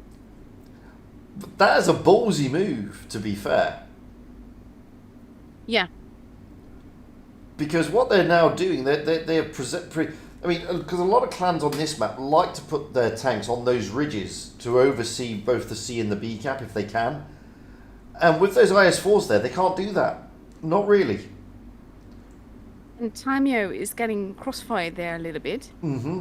And we have the Yos that are now, they want to go after Tamio, even though they can't really. But now they've set him on fire. Oh, bless him. And he's lost a lot of HP there. And he's still getting smacked. Vanishing. That came from That was Winch. a blind shot on Gastio. Oh, another shot from Winch. Taking out Tomeo. This is, again, out-of-the-box gameplay by EG. And this is just why I adore watching them play. But those IS-4s made a crucial move. They did lose HP, but by making such an aggressive move over there, they've denied the Joneses those ridges. And Orca at the back as well. Cheeky shots into first Ghosty and now Keiko. Just the HP just vanishing. Keiko is desperately trying to get hold of Hollow Purple, who is a one-shot. Potentially. Well, no. It's a 1.5 shot. Bless him. Unless he gets a high roll. What a game. Already. What a game. Regardless of how this is going to end. This is beautiful. But this is the thing. I mean, look at the Joneses here. There are 2 IS-4s.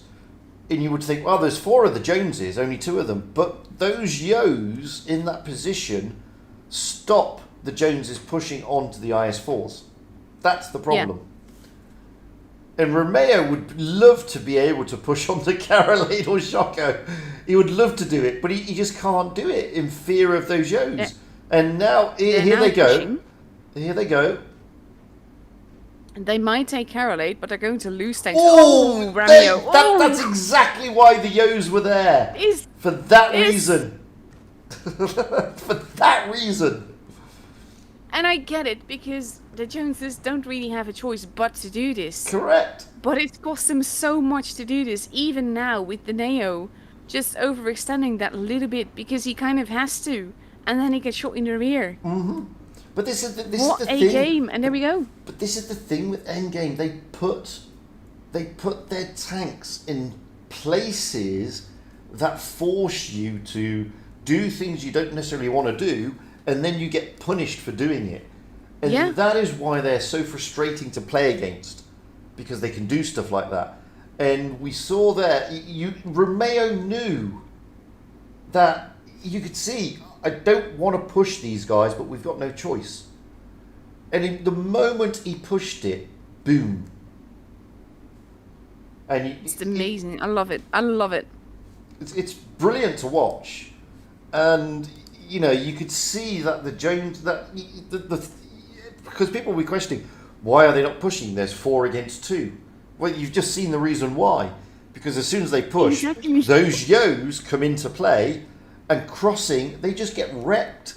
And Romeo got absolutely wrecked pushing across. But basically, this is why, I get why people don't want to lock down the A-B side, because it makes for very, very boring gameplay, very stressful gameplay as well. But at the same time, it's something that has worked time and again. And it just feels like every time a team seems to do something different, it goes brutally against them. Mm-hmm. That doesn't mean I want them to do it, because I don't like watching their gameplay either. But they don't do it anymore. Unbelievable. But we said, it was a ballsy, aggressive move for those IS-4s to do what they did. And the way they did it was twofold. Firstly, it denies the Joneses that ridge, and that ridge is important on that map. Yeah. And secondly, it allowed those Yos to get there. And, what spectacular gameplay. And a lot of people would turn around and say, why did they do that with the IS-4s? We've just seen why. Yeah. Because they can do that.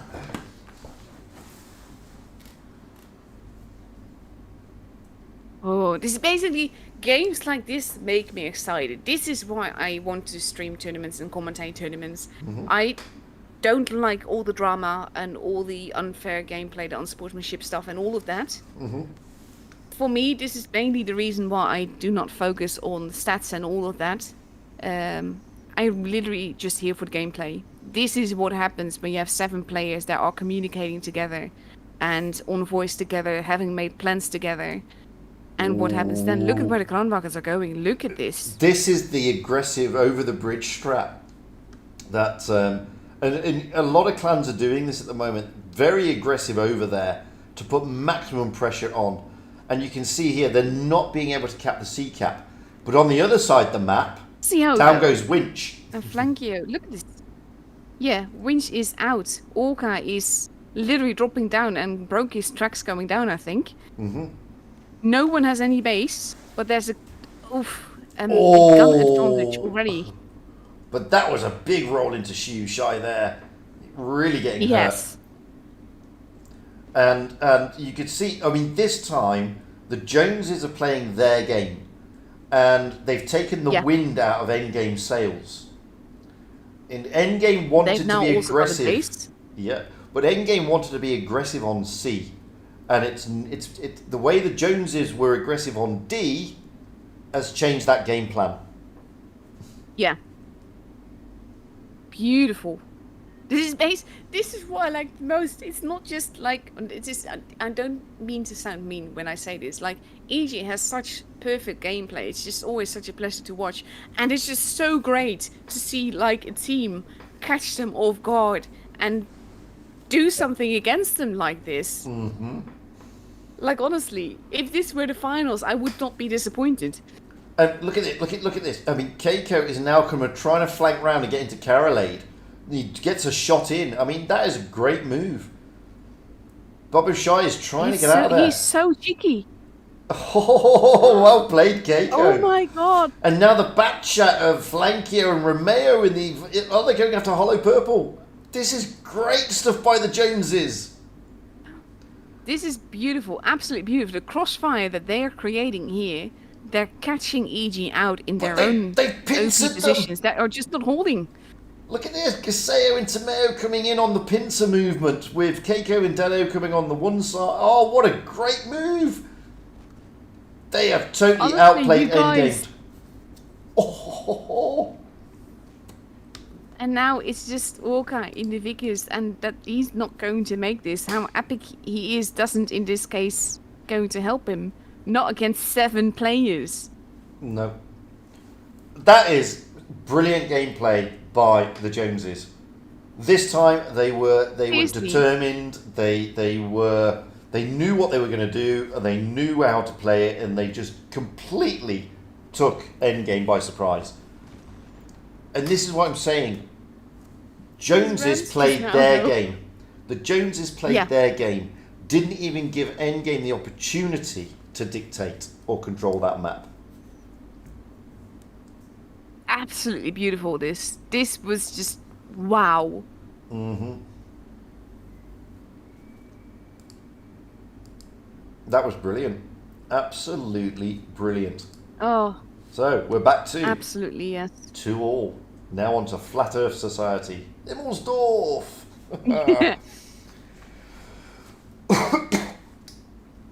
Another 4-cap map, but this time a lot flatter. And a lot, quite smaller than the other two, to be fair. That's going to be interesting on its own. Mm-hmm. Like, we've had like the 2 biggest maps around here, and now we get a flat map with lots of super heavy potential. Wow. These games, though. I mean, yeah. Like I said, it's these kind of games that I like to get up for in the middle of the night. Mm-hmm, with winter season, we had games like this on the NA server. And as much as I like streaming all the servers, those were games worth getting up for at 3 a.m. to stream. Totally. And it's the same with these games. I mean, it's like normal time for me here, but this is worth getting up for. These are exciting games. It's nail-biting, edge of your seat stuff. Absolutely. And like, if this was the finals, that would just be absolutely brilliant. So, I totally agree. And this is what we're saying earlier, though. I mean, the Joneses have all this Clan Wars knowledge and experience, and they've got the skill to do this. And, you know, you could be forgiven in the first game. Oh, well, you know, Endgame really showed them what's for. They just got completely outplayed in that game on Canal. Yeah. Completely. That's it. It's not RNG. It's not luck. They got outplayed. And when is the last time that we can say EG got outplayed by anyone? Totally. And you know, this is Years. the thing. I mean, yeah, exactly. Oh my god. Honestly, like, ooh, I'm hyped now. Well, we've seen Like, 4 spectacular Wargaming is always games. commenting on the fact that yeah. They're always going Wargame is to. always Yeah. commenting on the fact that I need to be more hyped. The thing is, I can't act it. If I'm hyped, you will hear it, and I will actually be hyped. Well, this is a completely different map, and you can see here the Jones is going in all different directions. What about endgame? That is dangerous, though. Splitting up, yes, but at the same time, no.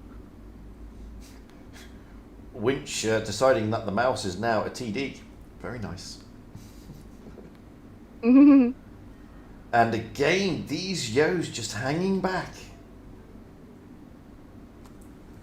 It's clever because they're not showing them where they are yet. But I don't think the Joneses will be stupid enough to think that the mouse is alone. Because this is a mouse. Correct. But I think the Joneses are also not stupid enough to think, okay, we've got 2 bases now, let's carry on pushing. I don't think they're going to do that, guys. I think they're now just going to sit pretty and say, over to you, endgame. Your turn. Your choice. Oh my god. Like, the thing is, after these last 2 games, I'm so hyped that my expectations are like through the roof right now.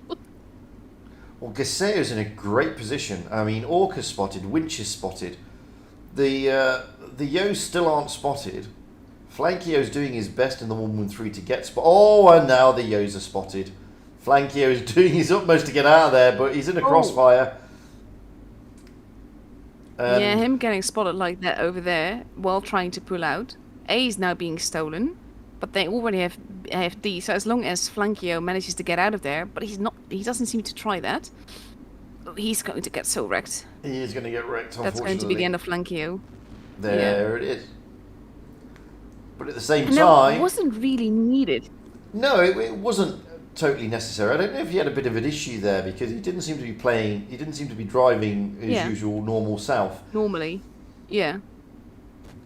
But at the same time, Romeo and Keiko now. Romeo's trying to put shots in, but Winch is... It's a mouse. And thankfully it's going to get a bit of an HP nerf. But that's kind of. I mean, I like the meta being changed because that is basically what's happening here. Wargaming does this about every year and a half or so, and it makes sense for them to do that. Look at the Kranwagens now pushing in. Well, they've got to. They've got no choice. I mean, you've got Gaseo, Mac, and Keiko doing a bold move, trying to get around the back.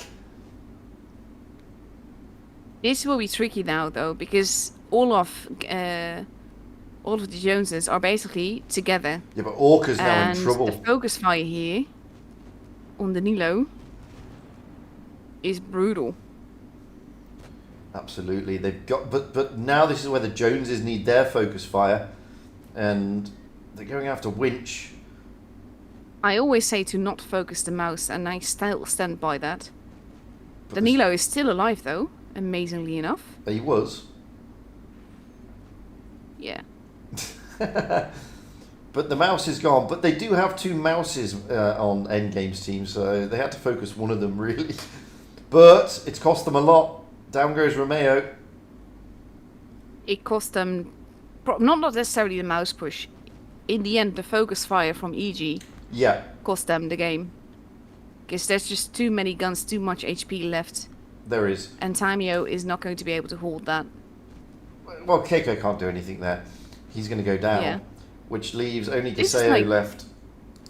And Bobo Shy basically blocking Gasio from shots for a while there. But Gaseo can't do anything here, and he knows he can't do anything. Yeah. He's in a Kranwagen, and he's emptied his clip. So... It was close, though. It was, and I'm now thinking, what was going on with Flankio? Because he was not driving like he normally drives there. No, that could have been a game issue. Because, I mean, the 113 has got pretty decent mobility for a tier 10 heavy. and he only fired 4 shots, and it's got pretty good everything actually. It's a pretty decent tank, apart from it's slow with its turret turn and its lower plate is a bit. But he's a great player. Flankier's a great player, and he knows how to play that tank incredibly well. And just watching him getting out of there, that's not how he would normally play. So I don't know if he had a few issues, to be honest. Yeah, exactly. That could be it.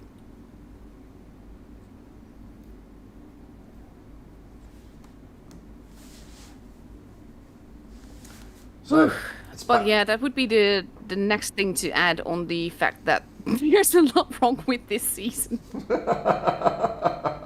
There is a little bit, but it's again endgame take the advantage. But what we've seen so far is that the Joneses like to get it back. Yeah, very true. In the meantime, I'm quickly already copying some damage guesses. But you were right. I mean, if Flankier would have lasted longer, could have been a different game. Could have been a different game. He has DPM. He has a huge DPM tank. I think it was a game crash or some such that happened to him, which is honestly really sad because they don't deserve that. And it would have been sad regardless of where that, on which side that would have happened, because there's just so much wrong this season. Yeah. But had he had lasted, that could have been a different outcome. But unfortunately, it is what it is. And I'll wait to see what they say. I mean, Gaseo may jump in later and say this happened or that happened. And I'll certainly ask him. Yeah. But it just didn't look like the Flankier I know. Yeah, very true. And here we go, the 6th game in the best of 9. And this time, they're not splitting as much as they did last time.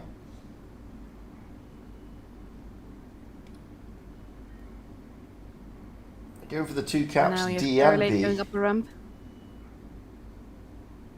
Yo's holding back yet again for endgame. Base D is unprotected, but they don't know this yet. They are guessing it now. A is not even contested either. Yeah, it's free real estate, A. But it's stuff like this, like if they start capping A and they can count how many tanks are in there, because if there's 2 tanks in there, you know you have a 2-gun advantage on this side. Yeah, but the problem on this side is you've got a mouse. They're not making use of that though. It's risky. Yeah. And now I'm expecting Endgame to continue their push round, which could see Gaseo being completely isolated. Yeah, he's in a tricky position there. And now if the Jones is pushing, this is what they need to do. They didn't know that, but they had to. And Gaseo activating his speed boost to get the hell out of there. And he needs to, because he knows that they're going to come around from the A-cap. Yeah. Now they're going to try and catch a winch here in a flanking move. This is don't focus the mouse. It's winch, especially winch in a mouse. You do not want to focus that. They are going to take him out. There you go. But now they can turn their attention to who? I mean, you got Boba Shy coming in, and there's a lot of Joneses looking Look to... at what Carolade is. That's not normal either. There's definitely game issues happening in this game. Yeah, Carolade is out for the count by looks on it. Yeah, and he's going to get taken out, which makes sense. But again, this is not how you want the game to be. No. No. Hollow Purple's trying to come around. And I don't wish that on anyone. This is not the way to win. Orca would Timeo taking a tricky move here. Well, he's got support from Daneo as well coming in. And now all the Joneses, Romeo, Tomeo and Daneo. Oh, Orca drops down. Oof. There goes Timeo. Orca's playing that ridge like a monster. They just can't get shots into him. This isn't even over yet. Nowhere near. Romeo's now in trouble. Yeah, but they need to focus fire hollow purple, and then they'll be okay. But they had to cap that base as well, and that was the tricky thing. They're now blocking each other, which is not helping. Deneo's trying to give Orca a hard time, but at the same time, Shiu Shai is giving Deneo a hard time. But Orca should go down. This is the Joneses game again. It's now 3-3. Yeah. Well, not yet, but it will be. It does look like that Flankio had an issue in the first game, and in this game it was Carolade. So, yeah. Bizarrely. It's just like the stable, the servers. Whenever there's like a special game mode or anything like that, everything just gets so unstable.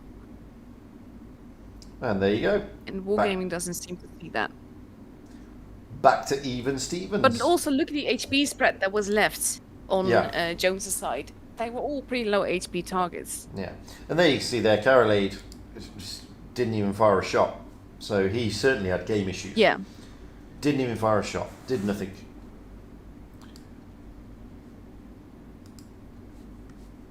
So now we move into Black Goldville. Don't forget, guys, it's best of 9. So it's the first of 5 victories. And we're currently in game 6. Going into game 7, and it's 3-3.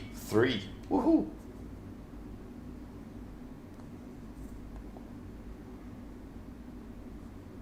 Nope. My YouTube is not derping again.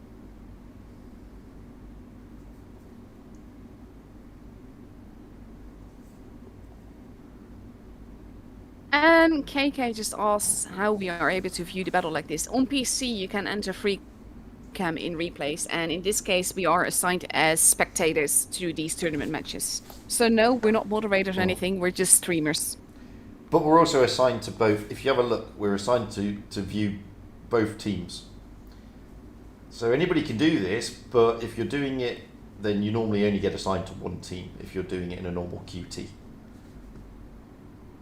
Whereas because we're official streamers, we get assigned both teams. So that's why we get to see both sides.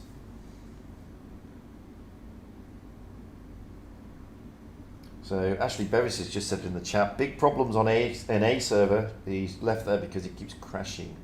So that's very promising as well. Mm-hmm.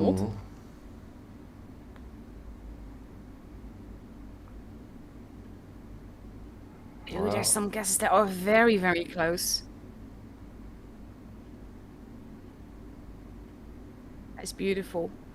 There's one that is 44 points away from the actual score. Oof. That is fantastic, not gonna lie.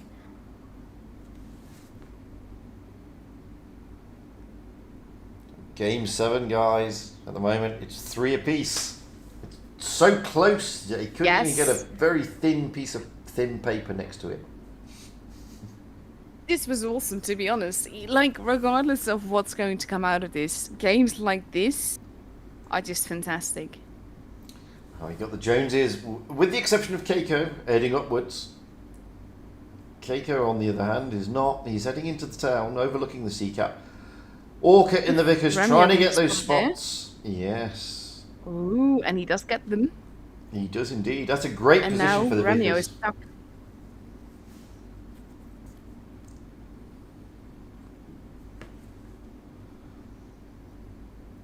I mean... So, base C is uncontested. Yeah.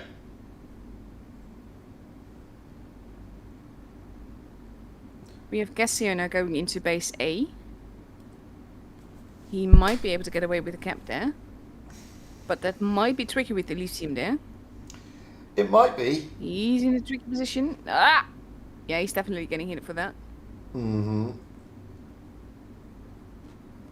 Oof, Cassio there. HE damage. Yeah. Elysium switching to the HE. The thing is... Yeah. He was making Elysium... He was trying to make Elysium waste his shots, to be honest. And they did get the base. But now Orca's dropped into the sea cap. And looking at the way that Endgame are now positioned, that I mean, you got Hollow Purple and Winch just overlooking that B cap. And again, the Yos are just holding back, able to react where and when necessary. Elysium and Boboshai are able to just rotate downwards back towards their spawn and just hold for the moment. They don't look at the have fact the that- advantage, but... Shiyu is using the 2-clip gun, and Shoko is using the 3-shot gun. Mm-hmm. That also makes for interesting things, because people get confused about the amount of shots. They do, and I think you'll find that on the other side, Romeo's got the 2-shot, and I think Flankio's got a 3-shot, or no, he's got a 2-shot as well, hasn't he? Yeah, he's got a 2-shot. Yeah, he's got a 2-shot, but Ghost has got a 3-shot. Ghost has the... Yeah. And now Hollow Purple jumping into that B cap. That's going to be tricky. Keiko needs to reset it. But that's not going to be easy for him because there's a mouse there. And now Keiko's in a world... Yeah, he does. But now he's in a world of pain. Orca's going to come round and Winch is going to probably push on him as well. And now we have the Joneses pushing, which is what they need to do. But EG is not in bad positions there. They're not, but they do. But the Joneses do have the gun advantage. Because Keiko is tying up at least 3 tanks now. Although, Orca's moving out of there. But Elysium, down he goes. Now they need to focus on Shoko. Which is exactly what they're doing. Romeo is going to get a World of Hurt there, and he gets set on fire. He's going to go down on fire. I mean, Keiko goes down, but that was Not his even. job. He tied up 3 This tanks. They thought that Shiyu would take out Ramio here, and he was not able to. So Ramio survives because that last shot did not hit him, and then Shoko wasn't trying to shoot him. But now Ghosty and Flankio, they need to push down onto the B cap and probably take out Hollow Purple together if they can. I don't think they're going to be able to get Orca. Hollow Purple sensing the danger here. Flankio, good shot in. Ghosty getting tracked there. He's going to get taken out. They need to get the bases. And they need to get them fast, especially now we're at 900 points. It is 4 versus 4. But the hit points are Winch is going to get slightly taken out. He yeah. does get another shot in with a kill. Oh, another fire. This time on Hollow. Daniello is going to get taken out by Orca. Flankio's now on his long reload. But doesn't matter, it's 2 on 2. And the danger here is Shio. He's Not very going to be healthy. enough. No, it won't be enough. There he goes. And it's all over. He just didn't have time No. or the ability to get to base C in time. But that was a close game. Very close game indeed. Very close.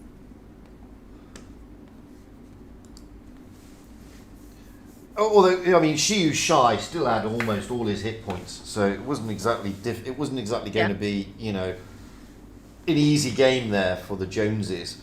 But it was a great move by the Joneses down that flank, knowing that Keiko was tying up at least 3 tanks. And, I mean, a lot of people say, yeah, but Keiko didn't play very well, he only did like 500 damage. That wasn't his job. Sometimes, guys... Damage. Exactly. Sometimes, guys, in Clan Wars, it's not about damage. It's actually about doing the role you're assigned. And the role he was assigned was to reset the B cap and tie up tanks if they come through. And he did that in spades, allowing his team to then push down and take out a multitude of tanks on the EG side. Yeah. But games like this, honestly, it's awesome. I'm going to have to do the math thing again. Well, we're 3-4. Match point to end game here on Black Goldville. But we've seen it before. The Joneses have this uncanny ability of turning it around in the second game. Oof, yes. But that's the thing. This is basically matchups like this. It's awesome.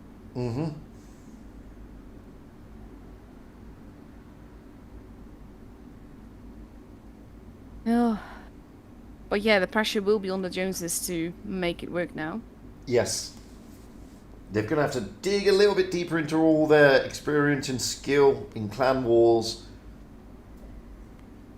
Endgame will be feeling that they can put the game to bed today now. Doesn't really affect either of them. They're both through to tomorrow, but it does affect their positioning. We don't know who they're facing because we don't know the results from BPS and Loki yet because obviously we haven't looked. We're streaming this.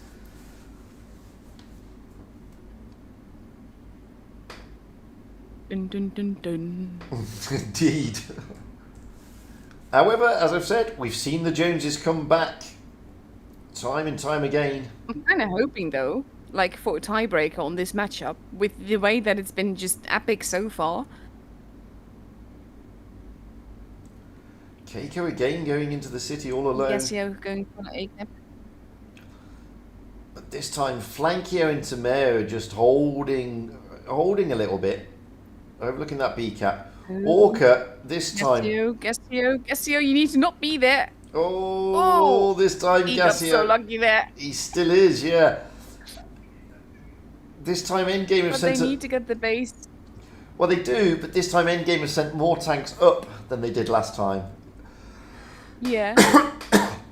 And Gassio has decided that retreating is the better form of valor.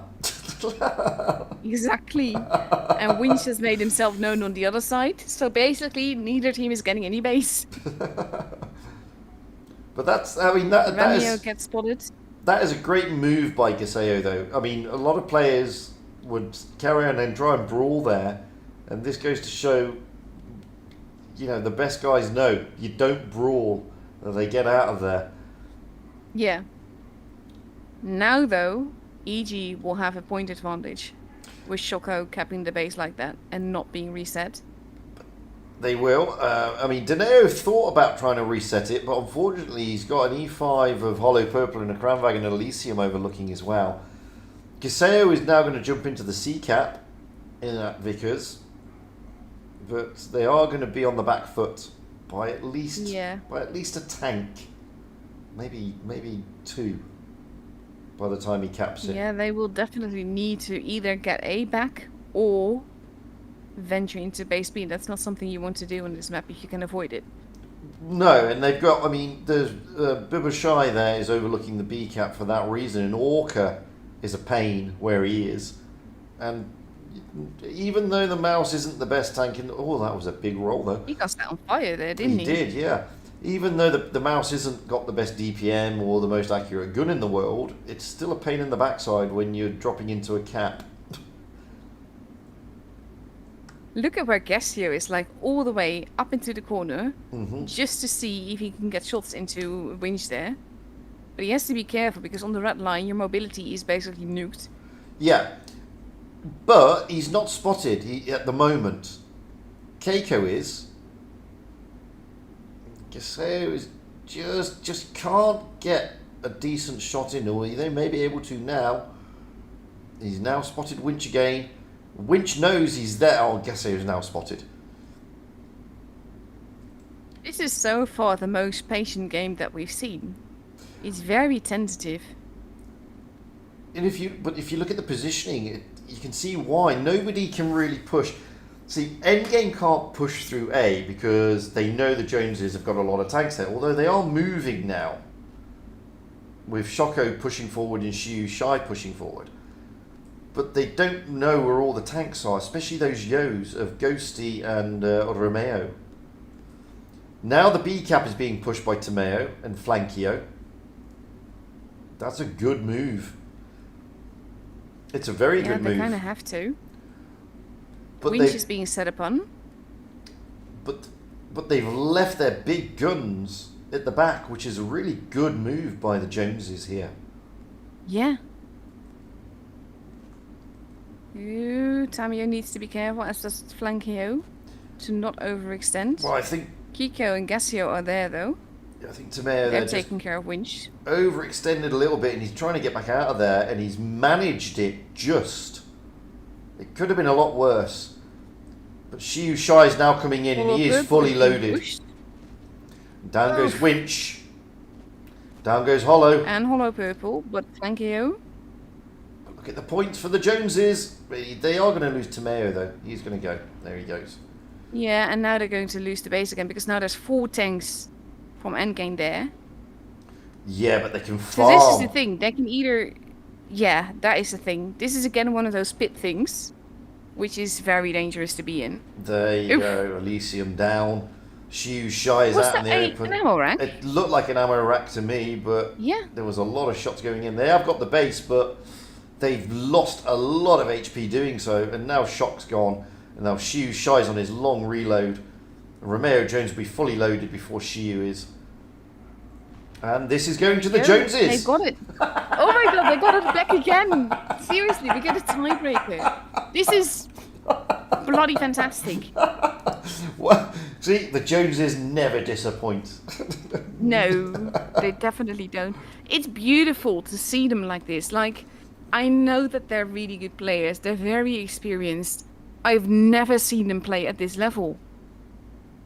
Absolutely. I mean, this has just been brilliant stuff by the Joneses. They've come back time and time again. Now, the thing is, they're the master of the comeback. There is no comeback now. This is it. This is the last game.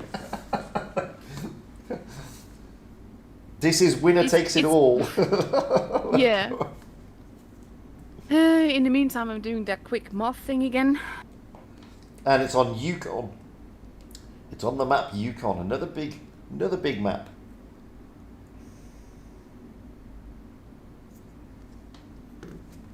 But very clever gameplay by the Joneses in that last game. Very clever indeed. Yeah.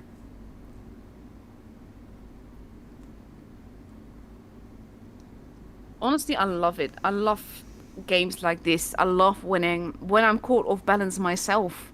Just from this. It's awesome.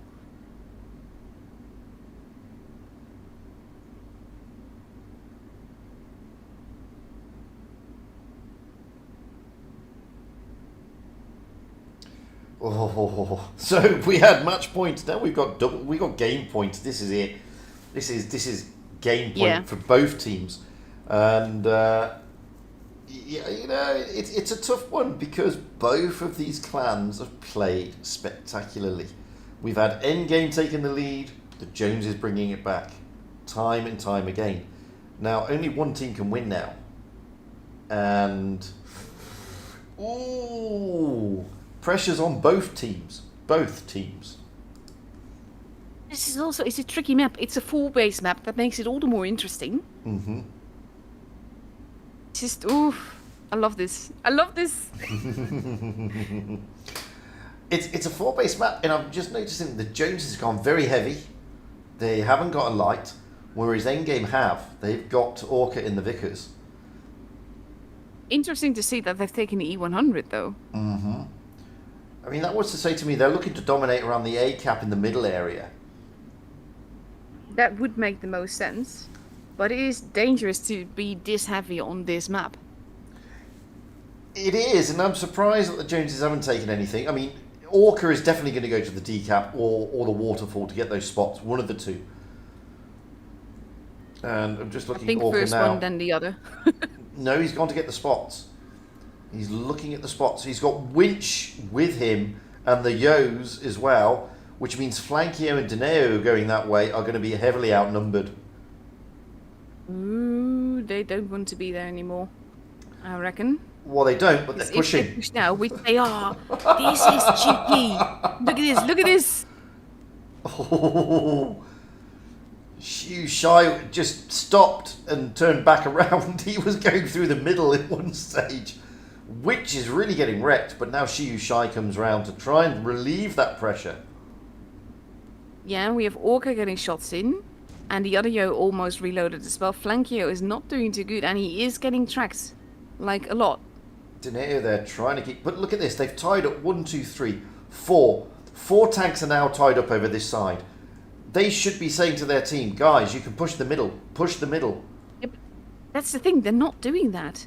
That's, I think, the biggest weakness to the Joneses' gameplay so far. Although, And now we have the Mouse that has lost a lot of HP, trying to push in where he didn't need to.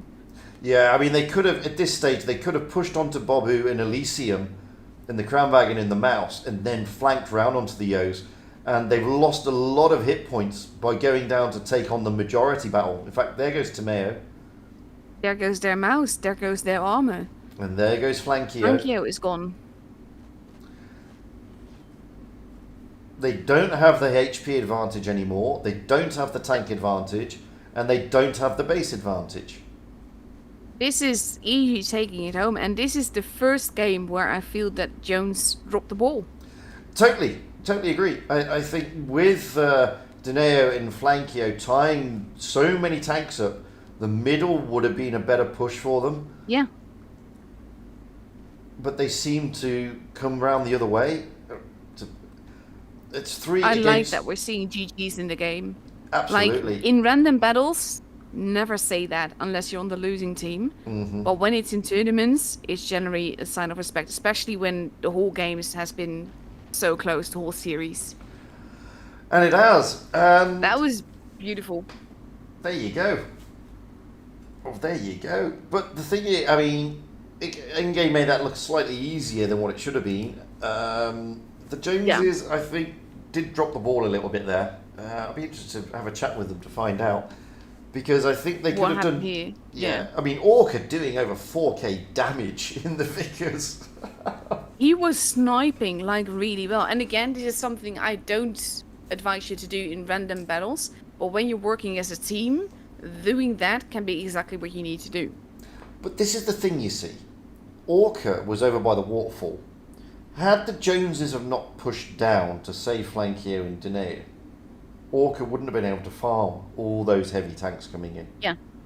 And that's where I think... Very true. That's where I think this was another one of those playing end games game rather than your game. Yeah. So in the meantime, just checking to make sure, but I think I've got a bunch of winners. Oh, wow. Well, whilst you're checking, I'll just So tell... the next winners of the battle passes are Shadowstroke, who was 44 points away from Wow. the actual damage done by EG the second game. Wow. Suga and Mugu, who was only 224 points away. Wow.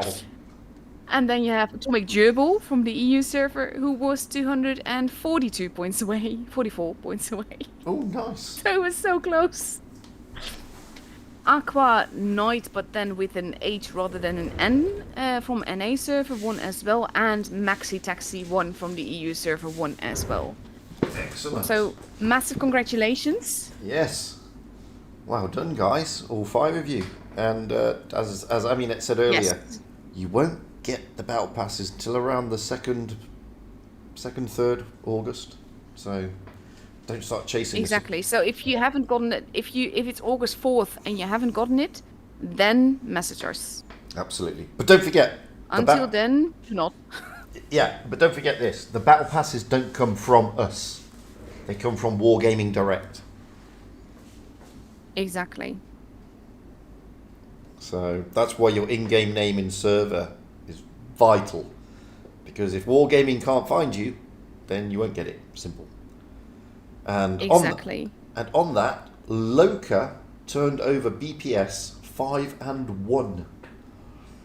Oof. So Loka stonking it there against BPS. But we saw That being an said, though, they're amazing still game. through. Absolutely. But Yeah. we've just seen an amazing round. 5-4 endgame. 5 Joneses 4. You don't get much closer than that. Not No, against exactly. not against endgame. Oof, no.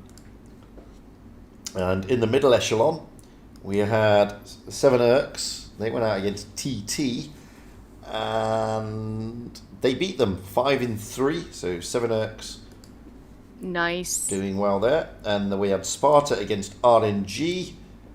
And just wait for the result. And Sparta beating RNG 5-3 as well. So, but they're all through to tomorrow.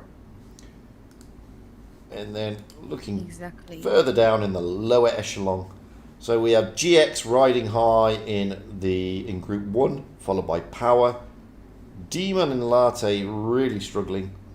Group 2, R2K bringing it back. They're now topping the group with Corpy and STG all tied, and XG failing to get off the mark. Group 3, final is riding high. Astra, Tez trying to catch up in Phoenix again, yet to get off the mark. And it looks like Vibes beat Wotb. So Winky atop in the group, followed by Vibes, then Wotb, and then Etam. So still a lot of games to go, guys. Don't forget, we're going to be back here again tomorrow. Yes. Same, but different. Exactly. And hopefully we're going to... I can't promise, nor can Amaunet, but hopefully we'll get some exciting games like we've just had. But we can't promise it. Yes. Can't promise anything. This is the bar now. Can't promise anything. Really wish we could. But, I mean, you've just seen, well, literally 9 amazing games. Absolutely amazing. Yeah. GG to all the clans we've shown tonight. Obviously, we've been following Endgame, but GG to all of them. And seriously, I can't say this, but it's a shame that the Joneses lost, but somebody has to lose. It doesn't stop them from going through to tomorrow. But boy, they lost in style. They really did. Oh, yes. But seriously, like I said, if these were the finals, I would not be disappointed. I seriously hope for games like this in the finals. Absolutely. But, can't wait now. It's going to be, you know, the summer season, there's a lot of detractors. Some not happy. Some, you know, think that some of the top clans aren't playing, etc., etc. Doesn't matter, because when you get to this stage, you still get to see the best of the best of the best going out there and doing what they can. Really good stuff. Yes. And with that, Amaunet and I are probably going to say goodbye now, because we're back again tomorrow. Yes. Thank you all for watching. I will be back on Fugit's channel with you tomorrow. Absolutely. We're back same time, same place, so don't be a stranger. And with that, guys, congratulations to all those who won their battle passes. Don't forget, tomorrow we've got some more to give away as well, so it's not all over. Just means that you have to come back and watch tomorrow. So have another chance. But we've got another 10 to give away tomorrow, so don't be a stranger. And with that, enjoy the rest of whatever hour of the day or whatever day you happen to be in. I'm going to say goodbye and over to Amaunet so she can say goodbye as well. Thanks, guys, for watching. Good night. Bye.